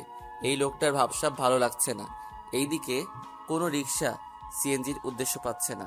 মনে হচ্ছে শহরের সব অটো রিক্সা সিএনজির বাপ মারা গেছে, তার 40-এই সবাই চলে গেছে। গেট দিয়ে কাব্যর গাড়িটা বের হলো। ঠিক মেঘার পাশে এসে গাড়িটা থামায়। কাব্য গাড়ির দরজা খুলে দিয়ে হর্ন বাজাতে লাগলো। উফ, এই লোকটা কি ভালোভাবে বলতে পারে না আমি লিফট দিচ্ছি, চলে আসো। এই মুহূর্তে এই লোকটার থেকে কাব্য বেটার অপশন। চারিদিকে অন্ধকার ঘনিয়ে আসছে। বিপদ আপদ কখন হবে, আর একা একটা মেয়ের জন্য বিপদ বলে কয়ে আসে না। মেঘা চট করে লোকটাকে পাশ কাটিয়ে কাব্যর গাড়িতে উঠে পড়ল। কাব্য নিজের মতো গাড়ি চালিয়ে যাচ্ছে। মেঘার দিকে তার কোনো ভ্রুক্ষেপ নেই বললেই চলে। উফ, সিটে গায়ে এলিয়ে দিলাম। সারাদিনের ক্লান্তিতে চোখটি লেগে আসতেই ঘুমিয়ে পড়লাম। ফোনটা হচ্ছে সব ঝামেলার মাথা। মেঘা ঘুমের রাজ্য রানী হয়ে ঘুরে বেড়াচ্ছিল, আর তখনই তাতে বাধা হয়ে উত্তেজিত হয়ে ডেকে চলেছে মেঘার ফোনটা। চোখ মেলে ফোনটাই তুলতে, এই আপু, তুই কই? কেন, বাসায় যাচ্ছি। রাত 7টা বেজে গেছে আর তুই কেবল বলছিস আমি বাসায় যাচ্ছি। আকাশের কথায় মেঘার মাথায় আকাশ ভেঙে পড়ল। ফোন রেখে চারপাশ তাকিয়ে দেখলো মেঘা ঘুমানোর আগে যেখানে ছিল সেখানে আছে, আর কাব্য ড্রাইভিং সিটে চুপচাপ বসে আছে। এইদিকে আকাশ মনে হয় ফোন থেকে পারলে বেরিয়ে আসবে। তুই ফোন রাখ, জ্যামে আটকে আছি, আসছি। স্যার, আমরা কোথায়? যেখানে ছিলাম সেখানে আছি। কিন্তু কেন? আমি কি তোমার ড্রাইভার যে তুমি ঘুমাবা আর আমি ড্রাইভ করব? স্যার, এটা আগে বলতে পারতেন। এটা ঘুমানোর আগে ভাবা উচিত ছিল। ওকে স্যার, আমি ঘুমাবো না। প্লিজ এখন গাড়িটা স্টার্ট করেন। কাব্য হালকা হেসে গাড়ি চালাতে লাগলো। তখনই মেঘা, আমি তোকে আগেই বলেছিলাম রাতে করে তুই বাইরে থাকবি না। কে শুনে আমার কথা? এ বাড়িতে চলে আমার কথা? মা, আসলে মেঘাকে থামিয়ে দিয়ে মা আবার বলতে লাগলো, দেখ মেঘা, তোর কাজ করার কোনো দরকার নেই। তুই স্ট্রেস কেন নিচ্ছিস? মা, আমার কিছুই হবে না। সারা জীবন কি এইভাবে বসে থাকলে চলবে আমার? মেঘা, যদি এরপর থেকে কোনোদিন তোর রাতে ফিরতে লেট হয় তো তোর কাজ বন্ধ, এটা মাথায় রাখিস। 15 দিনের জন্য হলেও কাজটা আমায় করতে হবে মা। আমি কিছুই জানি না মেঘা। মেঘার মার ভাঙা রেকর্ড শুরু হয়ে গেছে। নন স্টপ চলতে থাকবে। এখন রাতে মেঘার বাবা আসবে, তার সামনে স্টার জলসা সিরিয়াল হবে। উফ, এর বদলে ডিনার শেষ করে ঘুমিয়ে নেই। মেঘা অফিসে মেঘার কাজের আজ 4র্থ দিন। প্রতিটা দিন মেঘাকে এখন কাব্যর কেবিনে বসে কাজ করতে হয়। কাব্যর সাথে মেঘার কাজ বিষয় ছাড়া কোনো কথা হয় না। যদি বা হয় তার শেষ পরিণতি সেই কথা না বলাই হয়। মেঘার সেই দিকে বিশেষ ভ্রুক্ষেপ নেই। এই কাজটা শেষ হলে মেঘা হাঁপ ছেড়ে বাঁচে। মেঘা 1 কাপ কফি নিয়ে কাব্যর কেবিনে আসতে ধাক্কা লেগে কফিগুলো কাব্যর গায়ে পড়ে গেল। জিব্বায় কামড় দিয়ে মেঘা বলল, সরি স্যার, সরি। এই তুমি কি চোখ আকাশে তুলে চলাফেরা করো? এখন আমি কিভাবে যাব মিটিংয়ে? স্যার, সিম্পল বাসায় গিয়ে চেঞ্জ করে তারপর যাবেন। চুপ করো। আমি এত চেষ্টা করি তোমার থেকে দূরে থাকার, সেই দেখুন স্যার, আমি ইচ্ছে করে আপনার সামনে আসিনি। ওহ, আমারই ভুল। আমি তোমার সামনে চলে এসেছি। এটাই হয়তো স্যার। তোমার কথা আমার জাস্ট অসহ্য লাগছে, জাস্ট অসহ্য। সহ্য করতে কে বলেছে? আই উইশ তোমার মুখটা জানি আমার আর না দেখতে হয়। এই শরত, আমি বের হব বলে কাব্য চলে গেল। আজ কাব্য নিজের কাজের জন্য অফিসের বাইরে গেছে। উফ, পুরা ক্যাবিন মেঘার ভাবতে লুঙ্গি ড্যান্স করতে ইচ্ছে হচ্ছে ওর। কিন্তু তার বলা কঠিন থেকে কঠিনময় কথা শোনার পর মনটা প্রচন্ড খারাপ হয়ে গেছে মেঘার। বাহিরের আকাশটা কালো হয়ে আসছে। ধীরে ধীরে মনে হয় ঝড় উঠবে। এই কয়েকদিন মেঘাকে কাব্য ড্রাইভ করে বাসায় পৌঁছে দিয়েছে, বাট আজ কাব্য নাই। সেই দিনের মতো আজও সিএনজি রিক্সা কিছুই পাচ্ছে না। মেঘা আজ বের হতেই এক্সট্রা লেট হয়েছে। অন্ধকার ঘনিয়ে আসছে, তারপর বৃষ্টি হবে বলে বোধ হচ্ছে।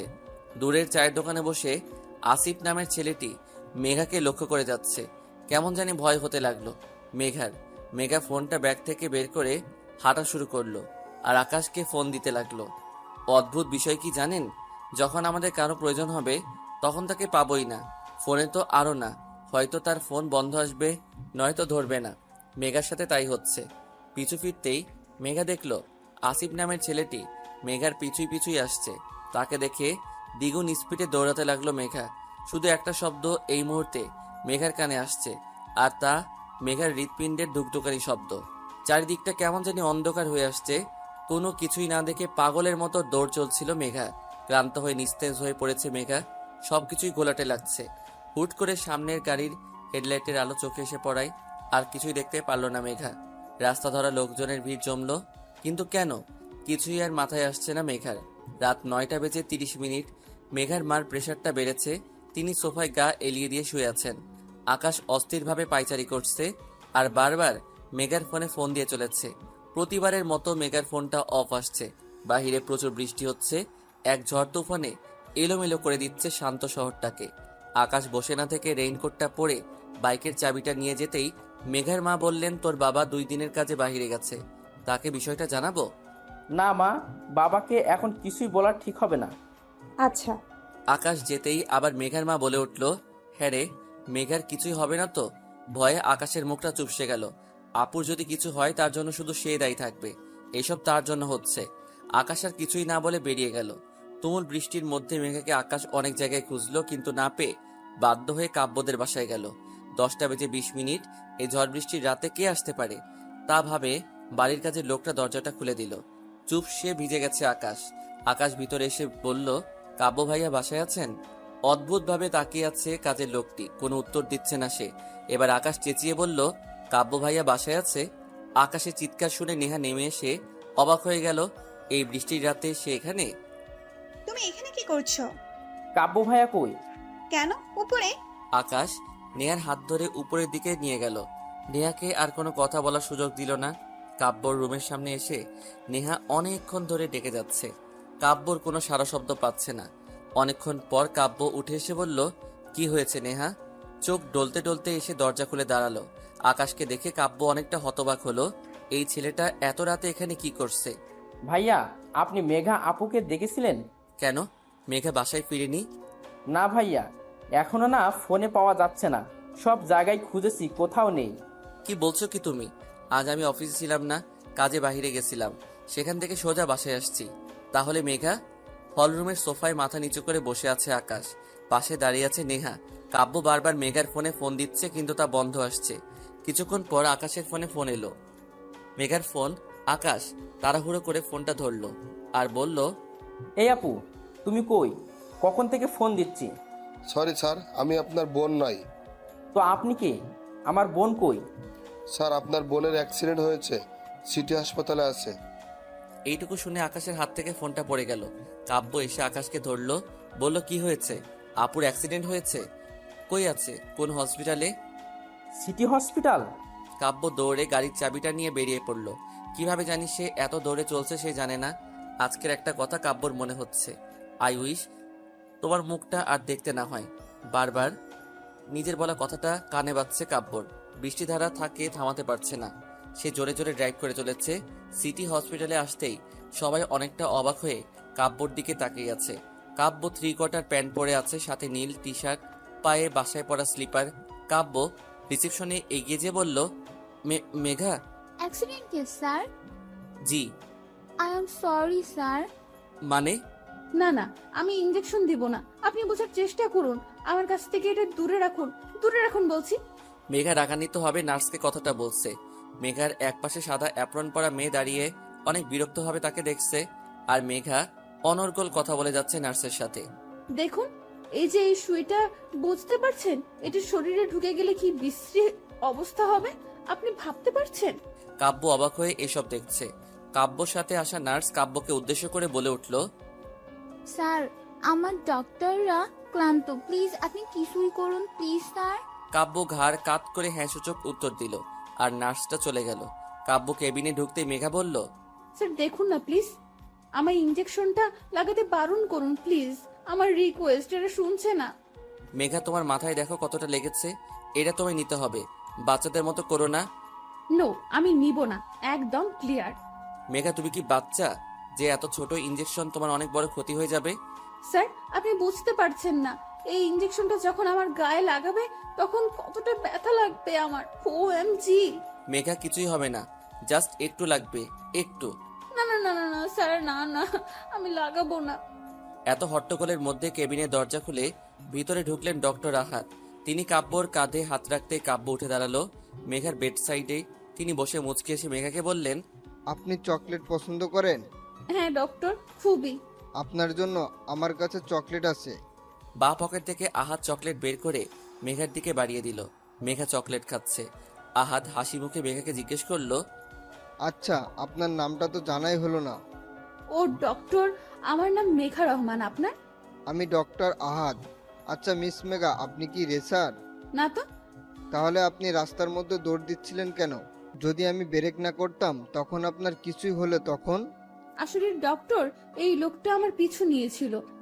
আমি একটুতেই ঘাবড়ে যাই। আমার ছোট থেকে প্রবলেম, ভয় পেলে হুটহাট কিছুই করে বসি। আচ্ছা, আপনার পিছনে কোন লোকটা পড়েছিল? আসলে ডক্টর, আপনি চিনবেন না ওকে। গল্পের মাঝে আহাদের ইশারায় নার্স ইঞ্জেকশন লাগিয়ে দিল। কিছুক্ষণের ব্যবধানে আকাশও এসে উপস্থিত। আকাশ এসে অবাক হয়ে দেখলো মেঘাকে নার্স ইঞ্জেকশন লাগাচ্ছে, আর মেঘা হাসি মুখে বসে আছে। দরজা ঠেলে ভিতরে এসেই বলল, আপু, তোর ব্যথা লাগলো না? ব্যথা লাগবে কেন? ইনজেকশন লাগলে তো তোমার মহা ব্যথা অনুভব হয়। তাহলে কি তাহলে তাহলে করছিস আকাশ? নার্সগুলো মুখ টিপে হাসতে হাসতে বেরিয়ে গেল। ভ্রু কুচকে বলতে লাগলো, এই কি হলো, সবাই হাসতে হাসতে বের হয়ে গেল কেন? আপু, তুমি ঠিক আছো তো? ওহ কেমন, আকাশ ও মেঘা ওর খারাপ থাকার কথা না, কিন্তু ওর জন্য আর বাকি সবাই খারাপ থাকবে ওকে? দেখুন স্যার, আপনি আমায় এভাবে বলতে পারেন না। আমি তোমায় বলিনি মেঘা। কিন্তু কথাটা তো আমার জন্য ছিল স্যার। ওয়াও, তুমি বুঝতে পেরেছো তাহলে?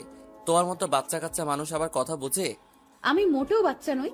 শাট আপ মেঘা, এটা একটা হসপিটাল, ঝগড়া করার প্লেস না। কিন্তু আপনি। Shut up. কাব্যর কথায় মুখ ফুলিয়ে বসে থাকলো মেঘা। কাব্য ডক্টর আহাদের সাথে হ্যান্ডশেক করতে করতে বলল, হ্যালো ডক্টর, আমি আয়ান মাহমুদ, কাব্য চৌধুরী। হ্যালো, আমি মাসুদ রায়ান আহমেদ। ডক্টর, আপনাকে মেনি মেনি থ্যাঙ্কস। আরে আপনি আমার লজ্জা দিচ্ছেন? এখন মিস্টার চৌধুরী, এটা তো আমার কর্তব্য। আচ্ছা, আমরা কি মেঘাকে বাসায় নিয়ে যেতে পারি? জি অবশ্যই, উনি বাসায় থাকলে তাড়াতাড়ি সুস্থ হয়ে যাবেন, আর ওনার দিকে খেয়াল রাখবেন। এভাবে রাস্তাঘাটে দৌড়াদৌড়ি করলে বড় অ্যাক্সিডেন্ট হয়ে যেতে পারে। জি ডক্টর, এরপর আমরা ফুল খেয়াল রাখবো। এবার আমরা আসি। মিস্টার চৌধুরী, আমার মনে হচ্ছে আপনার একটু বেশি তাড়া আছে। যাই হোক, রিসেপশনে গিয়ে ফর্মটা পূরণ করে দিয়ে আসুন, তারপরে পেশেন্টকে নিয়ে যান। কাব্য আকাশকে উদ্দেশ্য করে বলল, তুমি ফর্মালিটিগুলো পূরণ করে আসো, আমি মেঘাকে নিয়ে বের হচ্ছি। আকাশ চলে গেল। ডক্টর মেঘার দিকে এগিয়ে এসে বলল, তো মিস মেঘা, আমাদের আর দেখা হচ্ছে না তাহলে? তা কেন ডাক্তার, আপনি আমার জীবন বাঁচিয়েছেন, আপনার সাথে তো ফ্রেন্ডশিপ করা যায়। জি, আপনি চাইলে অবশ্যই করণীয় এটা। কাব্যর আহাতকে পছন্দ হচ্ছে না, তার মতো সে নিত্যন্ত গায়ে পড়া ছেলে, তার মধ্যে এই কথাগুলো আরো ভালো লাগছে না। কাব্য এগিয়ে এসে বলল, মেঘা উঠো উঠো, আমাদের যেতে হবে। মেঘা অবাক হয়ে বলল, হ্যাঁ স্যার, আমি উঠছি তো। উফ, আন্টি টেনশন করছে, তুমি বুঝতে পারছো না, এখনই যেতে হবে। মেঘা ডক্টরকে আরো কিছুই বলতে যাবে, তখন কাব্য মেঘাকে থামিয়ে দিয়ে বলল, ডক্টর, আপনার সাথে আমরা অন্য সময় মিট করব, এখন তো আমাদের আসতে হচ্ছে, সরি ডক্টর। মেঘা, তুমি এখনো বসে, চলো চলো। কাব্য মেঘাকে নিয়ে বেরিয়ে গেল। আহাদ মেঘার যাওয়ার পানে তাকিয়ে আছে। অদ্ভুতভাবে মেয়েটা তার ভালো লেগে গেছে। কাব্য মেঘাদের ড্রয়িং রুমে সোফায় বসে, তার অদ্ভুত লাগছে। পরনে 3/4 প্যান্ট, সাথে টি শার্ট। মেঘার মা কাব্যকে বলতে লাগলো, তুমি না থাকলে কি যে হতো বাবা। মেঘা তার মাকে বাধা দিয়ে বলল, স্যার কিছুই করেননি, সব তো করেছেন ডক্টর আহাদ, উনি তো মেঘাকে। কাব্য থামিয়ে দিয়ে বলল, আন্টি আপনি টেনশন করবেন না, কাল থেকে আমার ড্রাইভার মেঘাকে ড্রপ করে নিয়ে যাবে আসবে। কাব্য, তুমি যে কথাটা শুনিয়ে কতটা শান্তি দিলে আমায়, তা বলার মতো না। দেখো, কখন থেকে কথা বলে যাচ্ছি। আমি তোমার জন্য চা নিয়ে আসি। আন্টি আপনি ব্যস্ত হবেন না, এত রাতে আর কিছুই করতে হবে না আপনাকে। আমি অন্যদিন এসে আপনার হাতের চা খেয়ে যাব, আর এখন আপনি একটু রেস্ট নিন, আমি উঠি। কাব্য চলে গেল। কাব্যর খুব বিরক্ত লাগছে, সে কোনোভাবে ডক্টর আহাদকে সহ্য করে উঠতে পারছে না, তাকে সহ্য না করার কোনো কারণও খুঁজে পাচ্ছে না। এই বিষয় নিয়ে সে বেশ চিন্তিত। তখনই, মা, তোমার কি দরকার ছিল বলো তো কাব্য স্যারকে বলার আমি তার গাড়িতে যাব? মেঘা, তুই বেশি বুঝিস না। কাব্য যা বলছে তোর ভালোর জন্য বলছে। মা, সে আমায় ভালো বোঝার কে? আকাশ আছে না, ও আমায় অফিসে দিয়ে আসবে, নিয়ে আসবে, অন্য কারো সাহায্য আমি কেন নিব? দেখ মেঘা, তুই এভাবে যেতে পারলে যা, না হলে তোর কাজ করার কোনো দরকার নেই, বাসায় থাক। মা, আমার কথা আমি বলে দিয়েছি, এখন তোর যেতে হলে যা, থাকতে হলে থাক। মাকে বোঝানো অসম্ভব। মা একবার যেটা বুঝেছেন সেটা তিনি করবেন, তাকে বলে কোনো লাভ হবে? শুধু শুধু বৃথা চেষ্টা। মেঘা বাধ্য হয়ে কাব্যর পাঠানো গাড়ি করে অফিসে আসলো। অফিসে ঢুকতে একটা গন্ডগোল হচ্ছে তা বেশ আন্দাজ করতে পারলো মেঘা। কাব্য আজ কালো কোট প্যান্ট পরেছেন, তার স্ট্রেট করা চুল, হাতে হোয়াইট চেইনের ঘড়ি। কাব্যর এইরকম মার্কা ফেসে ওর আগের আবির্ভাব বেশ পরিলক্ষিত। আরে রে, এই লোকটা বোধহয় না রেগে থাকতে পারে না, রাগ ওনার ফেভারিট মুড। কি হচ্ছে জানার জন্য এগিয়ে আসলো মেঘা। মেঘা চমকে উঠল, ওই আসিফ নামের ছেলেটি মাথা নিচু করে দাঁড়িয়ে আছে। মেঘা তো কাব্যকে কিছুই বলেনি, তাহলে তিনি কি অন্য কিছু নিয়ে কথা বলছেন ছেলেটার সাথে? এই যে মেঘা। কাব্য মেঘাকে ডাক দিলেন। মেঘা তার দিকে এগিয়ে আসতে বলল, জুতা খুলো মেঘা। কেন? জুতা কেন খুলতে যাব স্যার? আমি বলেছি তাই খুলবা, এত প্রশ্ন করছো কেন? এই লোকটা কোনো কথা ঠিকঠাক বলতে পারে না, ঘুরিয়ে পিছিয়ে জিলিপির প্যাচ করতে হবে। আমার তো মনে হয় জিলিপির প্যাচ উনি আবিষ্কার করেছে। মেঘা, তোমার ভাবনা চিন্তা শেষ হয়েছে? জি জি স্যার। মেঘা মনে মনে ভাবছে, তাও টের পেয়ে যাচ্ছে না জুতাটা খুলে নেই। জুতাটা খুলে হাতে ধরতেই কাব্য আবার বলে উঠল, যাও মেঘা মারো। মেঘা হা হয়ে কাব্যর দিকে তাকালো। কাব্য কি বলতে চাচ্ছে? মেঘা এখন এই জুতা দিয়ে ওই লোকটাকে মারবে? আরে জ্বালা, আমি তো জীবনে একটা মশাকে মারিনি, মশারও তো ফ্যামিলি আছে। এর কথা ভেবে আর উনি বলছেন আমি ওই ছেলেটাকে মারবো? মনে মনে ভাবছে মেঘা। কি হলো মেঘা, তুমি দাঁড়িয়ে আছো কেন? আমার কথা কি তোমার কানে যাচ্ছে না? মেঘা ঢোক গিলে এগিয়ে গেল, কারণ মেঘা যদি না যায় কাব্য এখন ফায়ারফক্সের মতো ফায়ারিং করবে। মেঘা জুতা হাতে কাচুমাচু হয়ে দাঁড়িয়ে আছে। এখন কি আমি এই লোকটাকে জুতা দিয়ে চড় মারবো? সাংঘাতিক ব্যাপার সেপার। হুট করে কাব্য মেঘার ঠিক আমার পিছনে দাঁড়িয়ে পড়ল, আর মেঘা তার দিকে তাকাতেই কাব্য মেঘার হাত ধরে আসিফ নামের ছেলেটাকে পটাশ পটাশ করে সশব্দে দুইটা চড় বসিয়ে দিল। কাব্য মেঘার হাত ছেড়ে দিতেই মেঘা সরে দাঁড়ালো। আসিফ কিছুই বলতে যাবে, তখনই তাকে দারোয়ান দিয়ে গলা ধকরণ করে বের করে দেওয়া হলো। কাব্য সবার দিকে তাকিয়ে বলল, ড্রামা শেষ, এখন যে যার কাজে যাও। কাব্য নিজের ক্যাবিনে গেল, মেঘা তার পিছু পিছুই গেল। কাব্য খুব শান্ত হয়ে বসে ল্যাপটপ টিপছে। মেঘা ভাবছে, কি মানুষ রে বাবা, কিছুক্ষণ আগে মহাভারত সিরিয়ালের মতো যুদ্ধক্ষেত্র রূপ কর্মকাণ্ড শেষ করে চুপচাপ বসে আছেন। ভাবা যায় এসব? নিজের জায়গায় বসে আছে কিন্তু ঠিক শান্তি পাচ্ছে না। আসলে কিভাবে কি হলো না শুনে কিছুতেই শান্তি হচ্ছে না মেঘার। স্যার, আপনি কিভাবে বুঝলেন ওই আসিফ ছেলেটি আমার সাথে নোংরা কিছুই করতে চেয়েছে? আমি তোমার মতো বাচ্চা না মেঘা। স্যার, আমিও বাচ্চা না, আর বাচ্চা হলে কি এত বড় প্রজেক্ট হ্যান্ডেল করতে পারতাম বলুন? ও আচ্ছা, এত বড় প্রজেক্ট হ্যান্ডেল যখন করছো তখন নিজে বুঝে নাও। কি নিজে বুঝে নাও? প্লিজ স্যার, আপনি বলুন না কিভাবে বুঝলেন? মিস মেঘা রহমান, আমি তোমার মতো কাঁচা মাথা নিয়ে বিজনেস করি না। তুমি হয়তো জানো না বা চোখ খুলে চলাফেরা করো না, তাহলে আমার অফিসের সামনে লাগানো সিসি ক্যামেরাটা দেখতে পেতে। ও, আমি তো দেখিনি। প্রয়োজনের জিনিস তোমার চোখে পড়বে না, কিন্তু অপ্রয়োজনের জিনিস ঠিকই চোখে পড়বে। আসিফ না আসিফ, ও তো অনেকদিন ধরে কাজ করে আসছে স্যার, তাহলে ওর কেন মনে নেই? আসলে অপরাধী যখন অপরাধ করে তখন কোনো না কোনো ভুল অবশ্যই করে, যা আসিফকে দেখলে স্পষ্ট বোঝা যায়। ইস, ডক্টর আহাদ আমায় না বাঁচালে আজ আমার খবর দৈনিক সমাচারে বড় বড় হেডলাইনে লেখা হতো। কত ভালো মানুষ তিনি। মেঘার কথায় কাব্য তেলে বেগুনে জ্বলে উঠছে, কিন্তু প্রকাশ্যে কিছুই না বলে ধমক দিয়ে থামিয়ে দিল মেঘাকে। মেঘা কাজ করছে, হুট করে তার ফোনটা বেজে উঠল। সে ফোনটা রিসিভ করে অপরপক্ষ কি যে বলল তা শুনে সে উত্তর দিল, আমি আসছি। মেঘা কাব্যর দিকে তাকাতেই দেখলো তার ফোন কলে সে চরম বিরক্ত। মেঘা কাব্যর দিকে তাকিয়ে হাসার চেষ্টা করলো আর বলল, স্যার, আমি একটু ক্যান্টিন থেকে আসছি। ক্যাফেটেরিয়াতে মেঘা আর ডক্টর আহাদ পাশাপাশি বসে আছে। বেশ হাসি উজ্জ্বল চেহারা ডক্টর আহাদের। তো মিস মেঘা, আপনি এখন কেমন আছেন? আমি তো ভালো আছি। আপনি হুট করে আমার অফিসে? এদিক দিয়ে যাচ্ছিলাম তো ভাবলাম একবার আপনার খোঁজ নিয়ে যাই। ও আচ্ছা। তো কি চলছে, সব ঠিকঠাক তো? ডক্টর আহাদের কথায় পিছন থেকে কাব্য উত্তর দিল, আরে ডক্টর আপনি? কাব্য মেঘার কাছে এসে কাব্য একটা চেয়ার টেনে মেঘার সাইডে বসলো। কাব্যকে এখানে অনাকাঙ্ক্ষিতভাবে দেখে মেঘা আহাদ দুজনে অনেকটা শক, কিন্তু কাব্য খুবই নর্মাল বিহেভ করছে। মিস্টার চৌধুরী, আপনি এখানে? আরে ডক্টর, মেঘা আপনাকে বলেনি আমি ওর বস? আসলে আমি সেটা বলিনি, বলছি আপনি হুট করেই ক্যান্টিনে? ওহ ডক্টর, এটা লাঞ্চ টাইম, সেই জন্য আসলাম।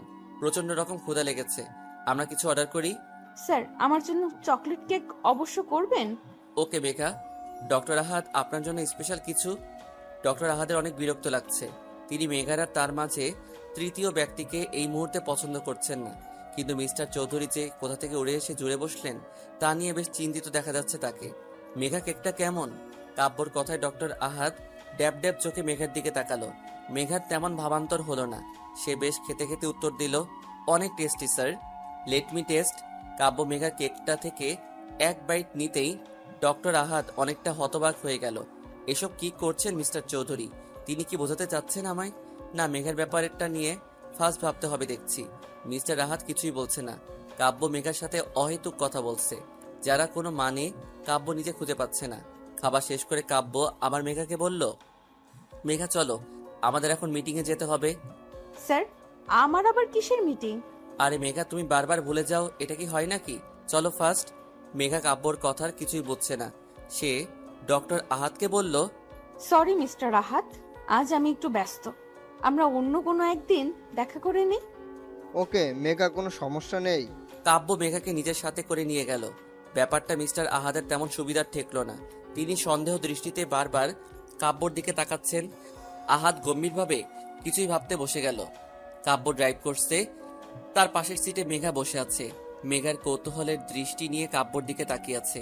স্যার, আপনার কি হয়েছে বলুন তো? কই কিছুই না তো। কিছু তো হয়েছে স্যার। আপনি ডক্টর আহাদের সামনে এটা দেখানোর চেষ্টা করলেন কেন যে আপনি আর আমি এত ক্লোজ?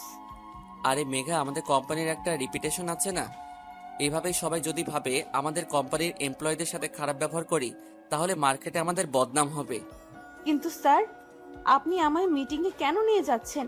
আমার তো কোনো কাজ নেই। চুপ করে বসে থাকো মেঘা, এত কথা বলো না। আমার ড্রাইভ করতে প্রবলেম হচ্ছে।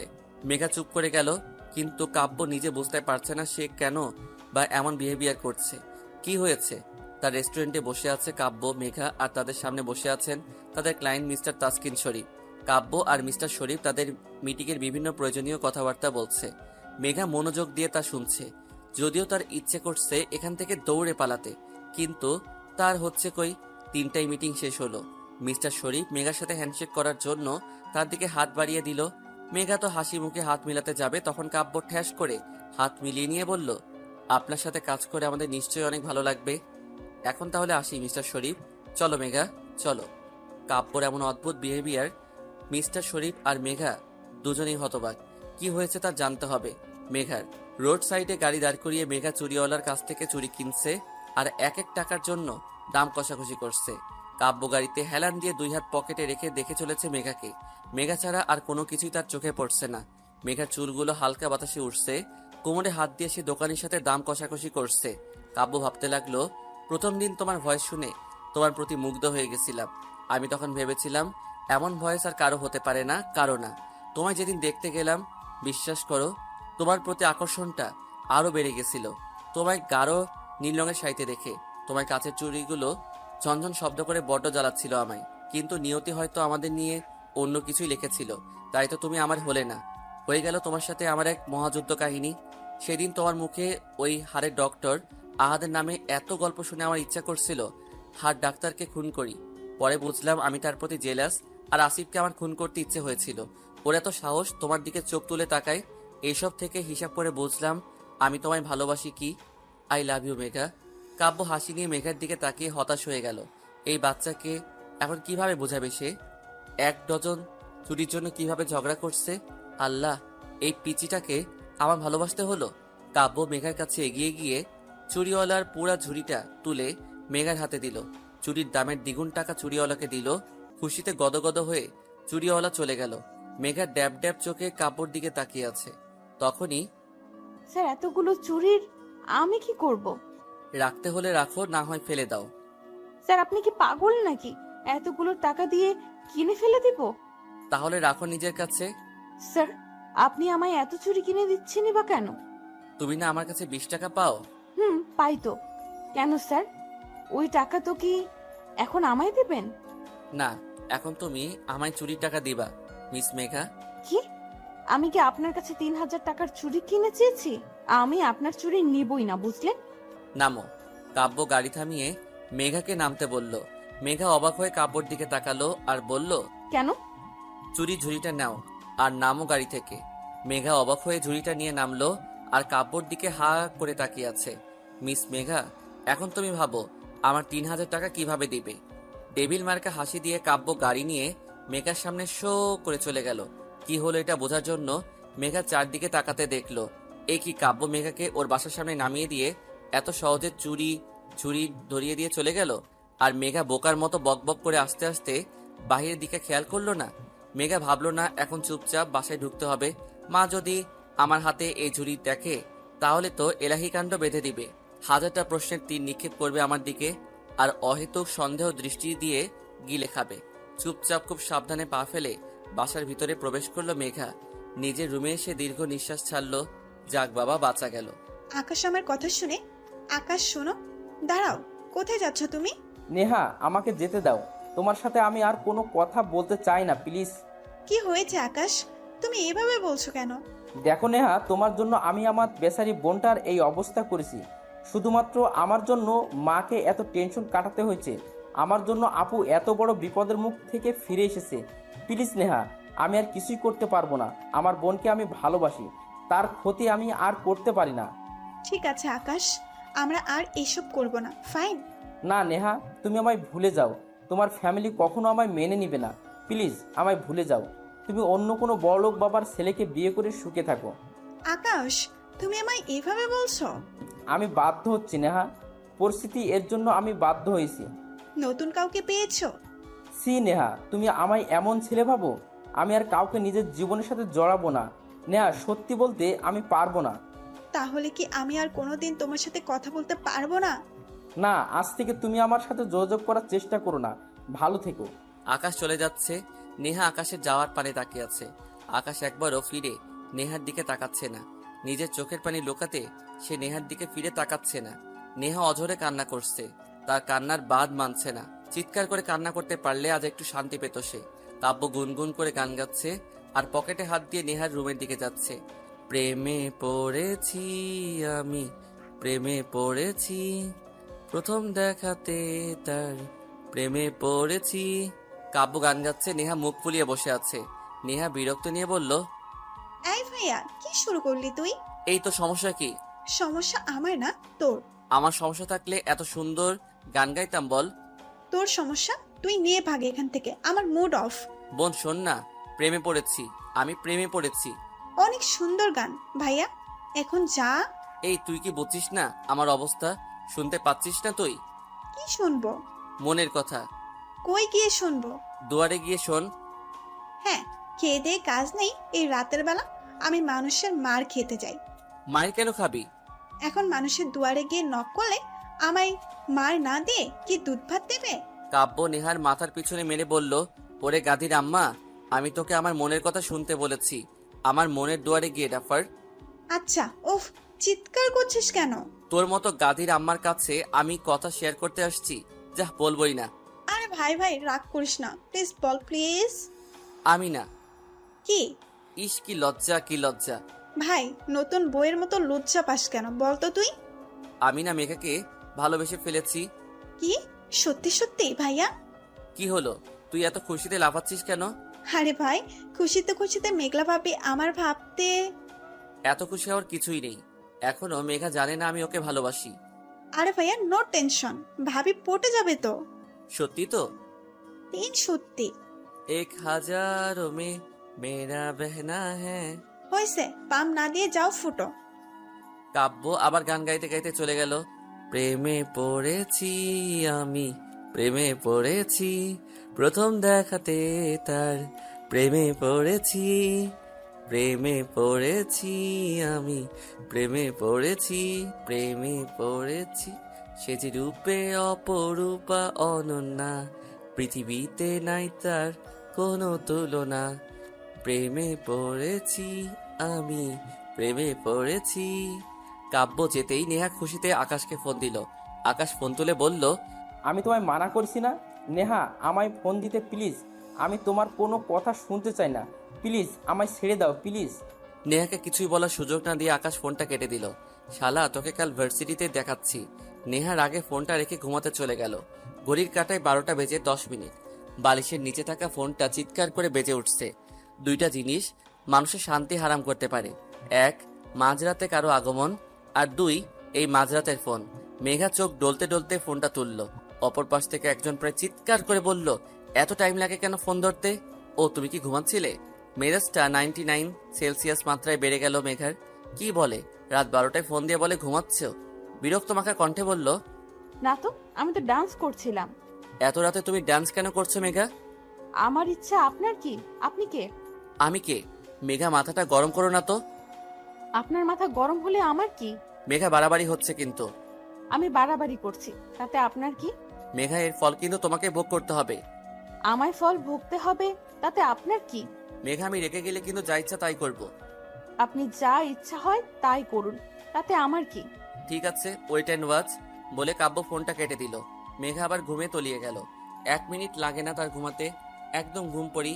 তারপরে ঘুমের মধ্যে অনেকক্ষণ থেকে বুঝতে পারছে মেঘা কিছু একটা ওকে স্পর্শ করছে, কিন্তু চোখ খুলে দেখার সময় কই। মেঘারও তো ঘুমে ব্যস্ত, মহাব্যস্ত। স্পষ্ট কারো ঠোঁটের ছোঁয়া নিজের কপালে অনুভব করলো মেঘা। তার ছোঁয়ায় পুরো শরীরটা হিম ঠান্ডা হয়ে গেল। মুহূর্তেই মেঘার ঘুম ছুটে পালালো। দেখলো এক ছায়ামূর্তি ঠিক ওর পাশে বসে আছে। ছায়ামূর্তি বললে ভুল হবে, ছায়া মানব ওর দিকে এগিয়ে আসছে।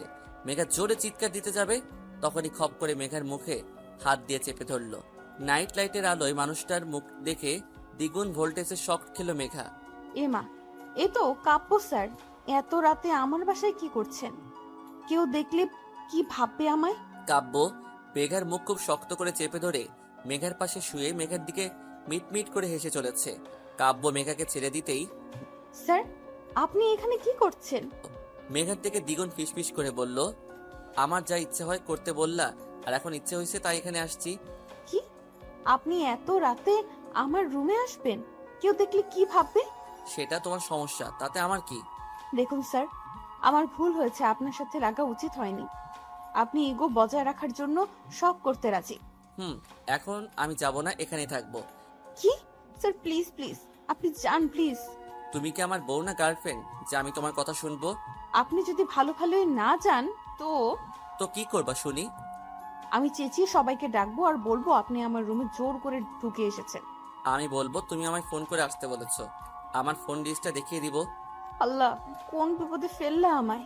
আচ্ছা স্যার, আপনি যা বলবেন আমি তাই করব। কাব্য পা দোলাচ্ছিল।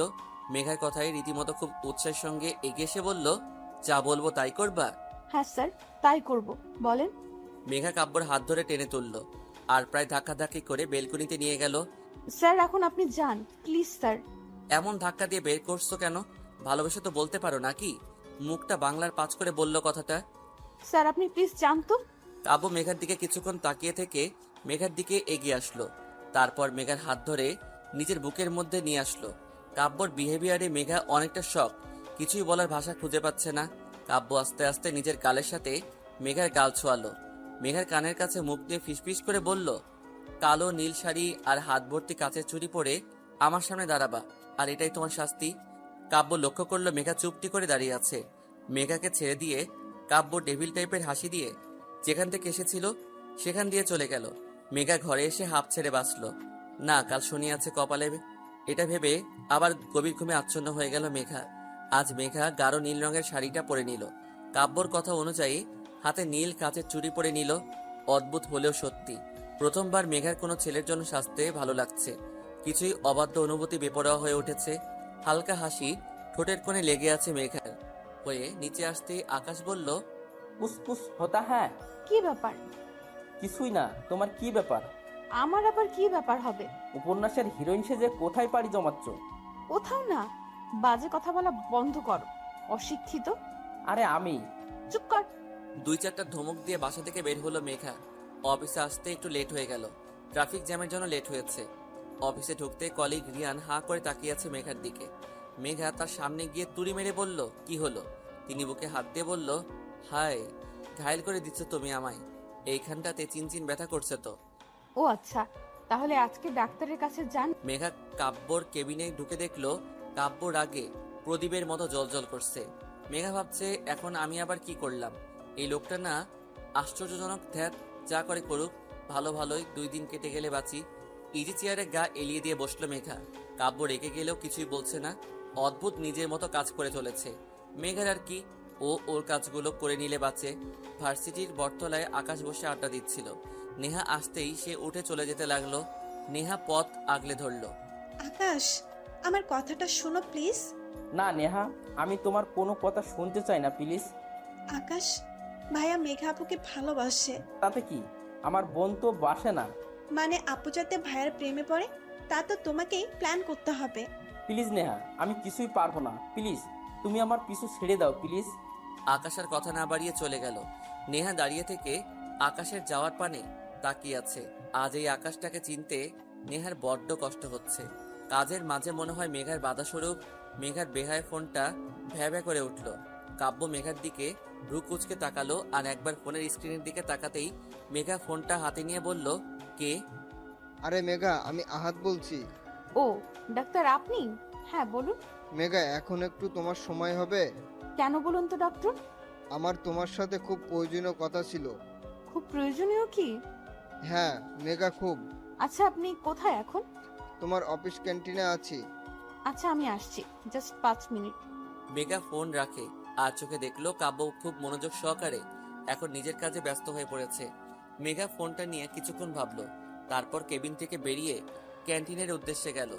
মেঘা আহাদের সামনে আসতেই আহাদ হা হয়ে তাকিয়ে আছে। মেঘা আজ এত সুন্দর লাগছে যে কেউ দেখলে প্রেমে পড়ে যাবে। বাঙালি মেয়েরা যত আধুনিক পোশাক আশাক পরুক না কেন, নারীকে তো সবসময় শাড়িতে অপরূপা অননা লাগে। মেঘা আহাদের সামনের চেয়ারে বসে পড়ল। বলুন ডক্টর, আমায় কেন ডেকেছেন? কিছু না। কিছুই না মানে? ফোনে বললেন আপনার অনেক প্রয়োজনীয় কথা আছে, এখনই বলতে হবে আপনাকে। তাই তো আমি কাজ ফেলে আপনার কাছে আসলাম। আমার জন্য এসো। হ্যাঁ আপনার জন্য। মেঘা, তোমায় আজ অনেক সুন্দর লাগছে, যা বর্ণনা করার ভাষা পাচ্ছি না। ধন্যবাদ ডক্টর। আসলে মেঘা, আমার না একটা সমস্যা হচ্ছে। তো তোমার সাথে দেখা হওয়ার পর থেকে সমস্যাটা হচ্ছে আমার। কি ধরনের সমস্যা বলুন তো? তোমাকে দেখলে আমার বুকের মধ্যে প্রচন্ডভাবে ব্যথা অনুভব করি। মেঘা আহাদকে কিছুই বলতে যাবে, তখন কোথা থেকে কাব্য এসে মেঘার হাত ধরে হিড় করে টেনে নিয়ে যাচ্ছে। ডক্টর আহাদ ব্যাপারটা বুঝতে পারছেন না। মেঘা শুধু বলছে, স্যার ছাড়ুন, আমার হাতে লাগছে, প্লিজ ছাড়ুন স্যার। কাব্য মেঘার কোনো কথা না শুনে মেঘাকে টেনে গাড়িতে তুলল। তারপর সোজা নিজের বাসায় নিজের রুমে এনে মেঘাকে বিছানায় ছুঁড়ে ফেলে দিল। কাব্যর ঘরে থাকা জলপরি শোপিসটা ফ্লোরে আছড়ে ফেলে দিল। মুহূর্তে বিকট শব্দে টুকরো টুকরো হয়ে ভেঙে গেল শোপিসটা। কাব্য মেঘার বাহুতে হাত দিয়ে টেনে তুলল। এত শক্ত করে ধরছে, বোধহয় তার উদ্দেশ্য হাড়গুলো গুঁড়া পাউডার করা। আর বলল, এই মেয়ে, তোমার কত ছেলে লাগে বলো বলো? অফিসে ওই রিয়ানের সাথে গায়ে পড়ে হেসে কথা বলছিলে, তারপর ওই হাড়ের ডক্টর আহাদের সাথে। ছি! স্যার ছাড়ুন আমায়, আমার যার সাথে ইচ্ছা আমি তার সাথে কথা বলবো, আপনার কি? আমার কি? কাব্য মেঘাকে ছেড়ে দিয়ে নিজের চুলগুলো শক্ত করে ধরলো, পাগলের মতো এদিক ওদিক করছে। আমার কি? ওকে মেঘা, তুমি দেখো আমার কি, বলে কাব্য চলে গেল। দরজাটা পিছন থেকে লক করে দিয়ে গেল। মেঘা দরজা খটখট করছে আর বলছে, স্যার দরজা খুলুন প্লিজ স্যার। তখনই অনেকক্ষণ থেকে একটা বদ্ধ রুমে বসে আছে মেঘা। মেঘাকে কেন এভাবে তুলে আনলো সেটা একমাত্র কাব্যই জানে। কি চলছে ওর মাথায় তাও বোঝা অনেক মুশকিল মেঘার। মেঘা ভাবছে, আমায় এমনভাবে তুলে আনলো, জানি আমি তার বাপদাদা রেখে যাওয়া সম্পত্তি।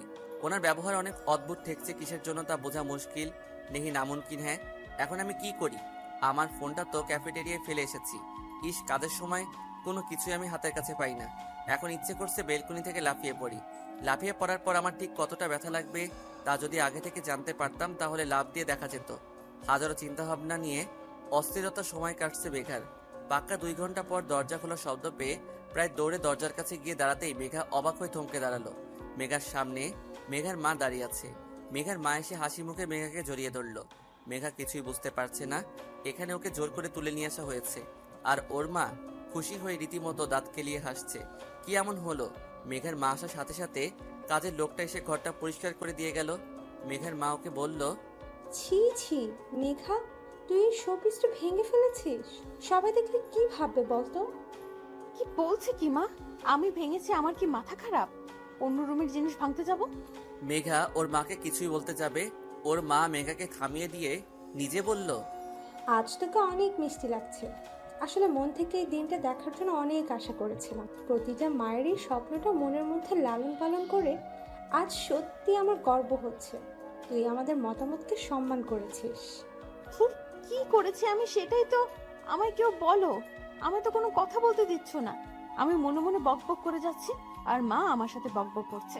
কিছুক্ষণ পর ওদের রুমে একজন মধ্যবয়স্ক লোক এসে ঢুকলো। তিনি মেঘাদের ঠিক পাশে বসে কিসব বলতে শুরু করলেন। যখন উনি বললেন, বলুন মা কবুল, তখন বুঝলো মেঘা, উনি মেঘার বিয়ে পড়াচ্ছেন। মেঘার মাথা আকাশ ভেঙে পড়লো। এখানে হচ্ছে কি? সবকিছুরই চাপে পড়ে আর মেঘার মায়ের মুখের হাসি দেখে মেঘার মুখ দিয়ে কবুল কথাটা বের হয়ে গেল। কাজী সাহেব তার খাতাপত্র গুছিয়ে চলে গেল আর মেঘার মা খুশিতে গদগদ হয়ে ওর কপালে চুমু খেয়ে নিচে চলে গেল। মনে অজান্তে এক ফোঁটা নোনা জল চোখ বেয়ে পড়ছে মেঘার। উঠে দাঁড়িয়ে জানালার কাছে দাঁড়ালো মেঘা। কারো হাতের স্পর্শ বিরক্ত হয়ে পিছনে ঘুরে দেখলো আকাশ। বিরক্ত নিয়ে বলল, মেঘা কি চাই তোর? কিছুই না। তো জানা। না, যাব না। কি হয়েছে আপু? এসব কি হচ্ছে ভাই? আমি কিছুই বুঝতে পারছি না। আপু সত্যি তুমি কিছুই জানো না? না। তো শুনো, এই 2 ঘন্টা আগে কাব্যর ভাইয়ের মাকে ফোন দেয় আর বলে তাদের বাড়ি মানে এখানে চলে আসতে। কাব্য ভাইয়া নাকি তোমায় বিয়ে করতে রাজি আর তুমি নাকি তাতে মত দিয়েছো। তাই মা খুশিতে গদগদ হয়ে আমায় ধরে এখানে নিয়ে আসলো। তোমাদের মতো যদি আবার চেঞ্জ হয়, তাই 2 ঘন্টার মধ্যে কাজী ডেকে ঘরোয়াভাবে তোমাদের বিয়ে দিয়ে দেওয়া হলো। এইসব আমি তো কিছুই জানি না। আমি এত জানি না, কিন্তু আপু একটা কথা বলো, সত্যি কি তোমার মনের মধ্যে কাব্য ভাইকে নিয়ে কোনো অনুভূতি নেই? আকাশের কথায় মেঘা চুপ হয়ে গেল। ঘুরে তাকালো বাহিরের আকাশটার দিকে। সত্যি কি নেই কোনো অনুভূতি? যদি নাই থাকতো তাহলে উনি এত কাছে আসলে আমার অনুভূতিগুলো বেপরোয়া হয়ে ওঠে কেন? আর আজ তার জন্য এত সাজ আমি কেন করছি? শুধুমাত্র তার শাস্তি থেকে মুক্তি পাবো বলে নাকি? আমি তাকে ভালোবেসে ফেলেছি। ইস, আমি মাথায় হাত দিয়ে ভাবতে লাগলাম কত বড় ডাফার আমি। উনি আমায় ভালোবাসেন বলে অফিসের ইয়ান ডক্টর আহাদ কাউকে সহ্য করতে পারছিলেন না। তার অবাধ্য অনুভূতিগুলো আমায় কখন থেকে বোঝানোর চেষ্টায় উঠে পড়েছিল। ভালোবাসে সে, ভালোবাসে। আমি মুচকি হাসলাম নিজের অজান্তেই। ঠোঁটের কোণে হাসি চলে আসলো। এসব ভাবছে মেঘা। আর মা কোথায়? নিচে। চল। মেঘা আর আকাশ 2 ভাই বোন নিচে গেল। সেখানে মেঘার মা আর কাব্যর মা বসে গল্প করছে। পাশের সোফায় কাব্য বসে ফোনে কি জানি ঘাটাঘাটি করছে। মেঘা যে এসেছে তার দিকে তার কোনো খেয়ালই নেই। অপর পাশে দেখলো নেহা দাঁড়িয়ে আছে। মেঘা কাব্যর সামনে সোফায় গিয়ে বসে পড়ল। সোফার হাতলে গা এলিয়ে বসলো আকাশ। মেঘার মা আর কাব্যর মার গল্প শুনতে লাগলো। তারা হেসে হেসে কথা বলছে। দেখ বান্ধবী, আমাদের ছোটবেলার স্বপ্ন ছিল আমার ছেলের সাথে তোর মেয়ের বিয়ে দিব। আজ দেখ পূরণ হয়ে গেল। হ্যাঁ রে, আমাদের স্বপ্ন যে বাস্তব হবে তা ভাবতে পারিনি। 2 জন পুরানো কালের বান্ধবী যখন একসাথে হয় তখন হাজার গল্পের ঝুড়ি খুলে বসে। আকাশ মেঘার কানের কাছে এসে ফিসফিস করে বলছে, আপু 1 ঘন্টা হয়ে গেল, সে কখনো থেকে শুনেছি একটু রেস্ট দিলে হয় না বল? মেঘা হাসি চেপে আকাশের পিঠে আস্তে করে থাপ্পড় দিল। তাতে কাব্য আর চোখে মেঘার দিকে তাকালো, আবার চোখ নামিয়ে যা করছিল তাতে ব্যস্ত হয়ে পড়ল। তার এমন বিহেভিয়ারে মেঘার মনে হচ্ছে তিনি ভাব দেখাচ্ছেন মেঘার প্রতি। হুট করে কাব্যর বোন বলল, মা, আমি তোমায় কিছু বলতে চাই। পরে শুনবো। মা, এখনই শুনতে হবে। আর মা, আমি আকাশকে ভালোবাসি। আকাশ আমায় ভালোবাসে। আমি আকাশকে ছাড়া কাউকে বিয়ে করব না। মেঘা বসা থেকে উঠে দাঁড়ালো। আকাশের দিকে অগ্নিময় দৃষ্টি নিক্ষেপ করে দিল মেঘা। আকাশ ভয়ে চুপসে আছে। কাব্যর মা আর মেঘার মা হা হা হা করে হেসে উঠল। তোমরা যে 2 বছর ধরে রিলেশন আছো তা আমি আর তোমার মা আগে থেকে জানতাম, কিন্তু প্রকাশ কিছুই করিনি। দেখো মা, আমার ছেলের তো এখনো নিজের পায়ে দাঁড়াতে কিছুই সময়ের প্রয়োজন। তাই এই বিষয় নিয়ে আমরা তেমন ভাবিনি। সময় আসলে গুরুত্ব দিয়ে দেখবো ভেবেছিলাম। আর আমি কিন্তু আগে থেকে মেঘাকে বাড়ির বউ করার প্ল্যান করেছিলাম। নেহা, সেটা তুই আর আকাশ শুধু হেল্প করেছিস। নেহা লজ্জায় মাথা নিচু করে দাঁড়িয়ে আছে আর মেঘা আকাশের দিকে তাকিয়ে মনে মনে বলছে, ওরে মির্জাফর, তাহলে তোর কি করে বাসায় গেলে বুঝবি? আকাশ কিছুই বলছে না, কাঁচুমচু হয়ে দাঁড়িয়ে আছে। মেঘা ওর মাকে বলল, মা এখন বাসায় যাওয়া যাক। মেঘার কথায় মেঘার মা, কাব্য এমনভাবে তাকালো জানি মেঘা কি না কি বলে দিয়েছে। মা, আমার একটু মানিয়ে নিতে সময় লাগবে।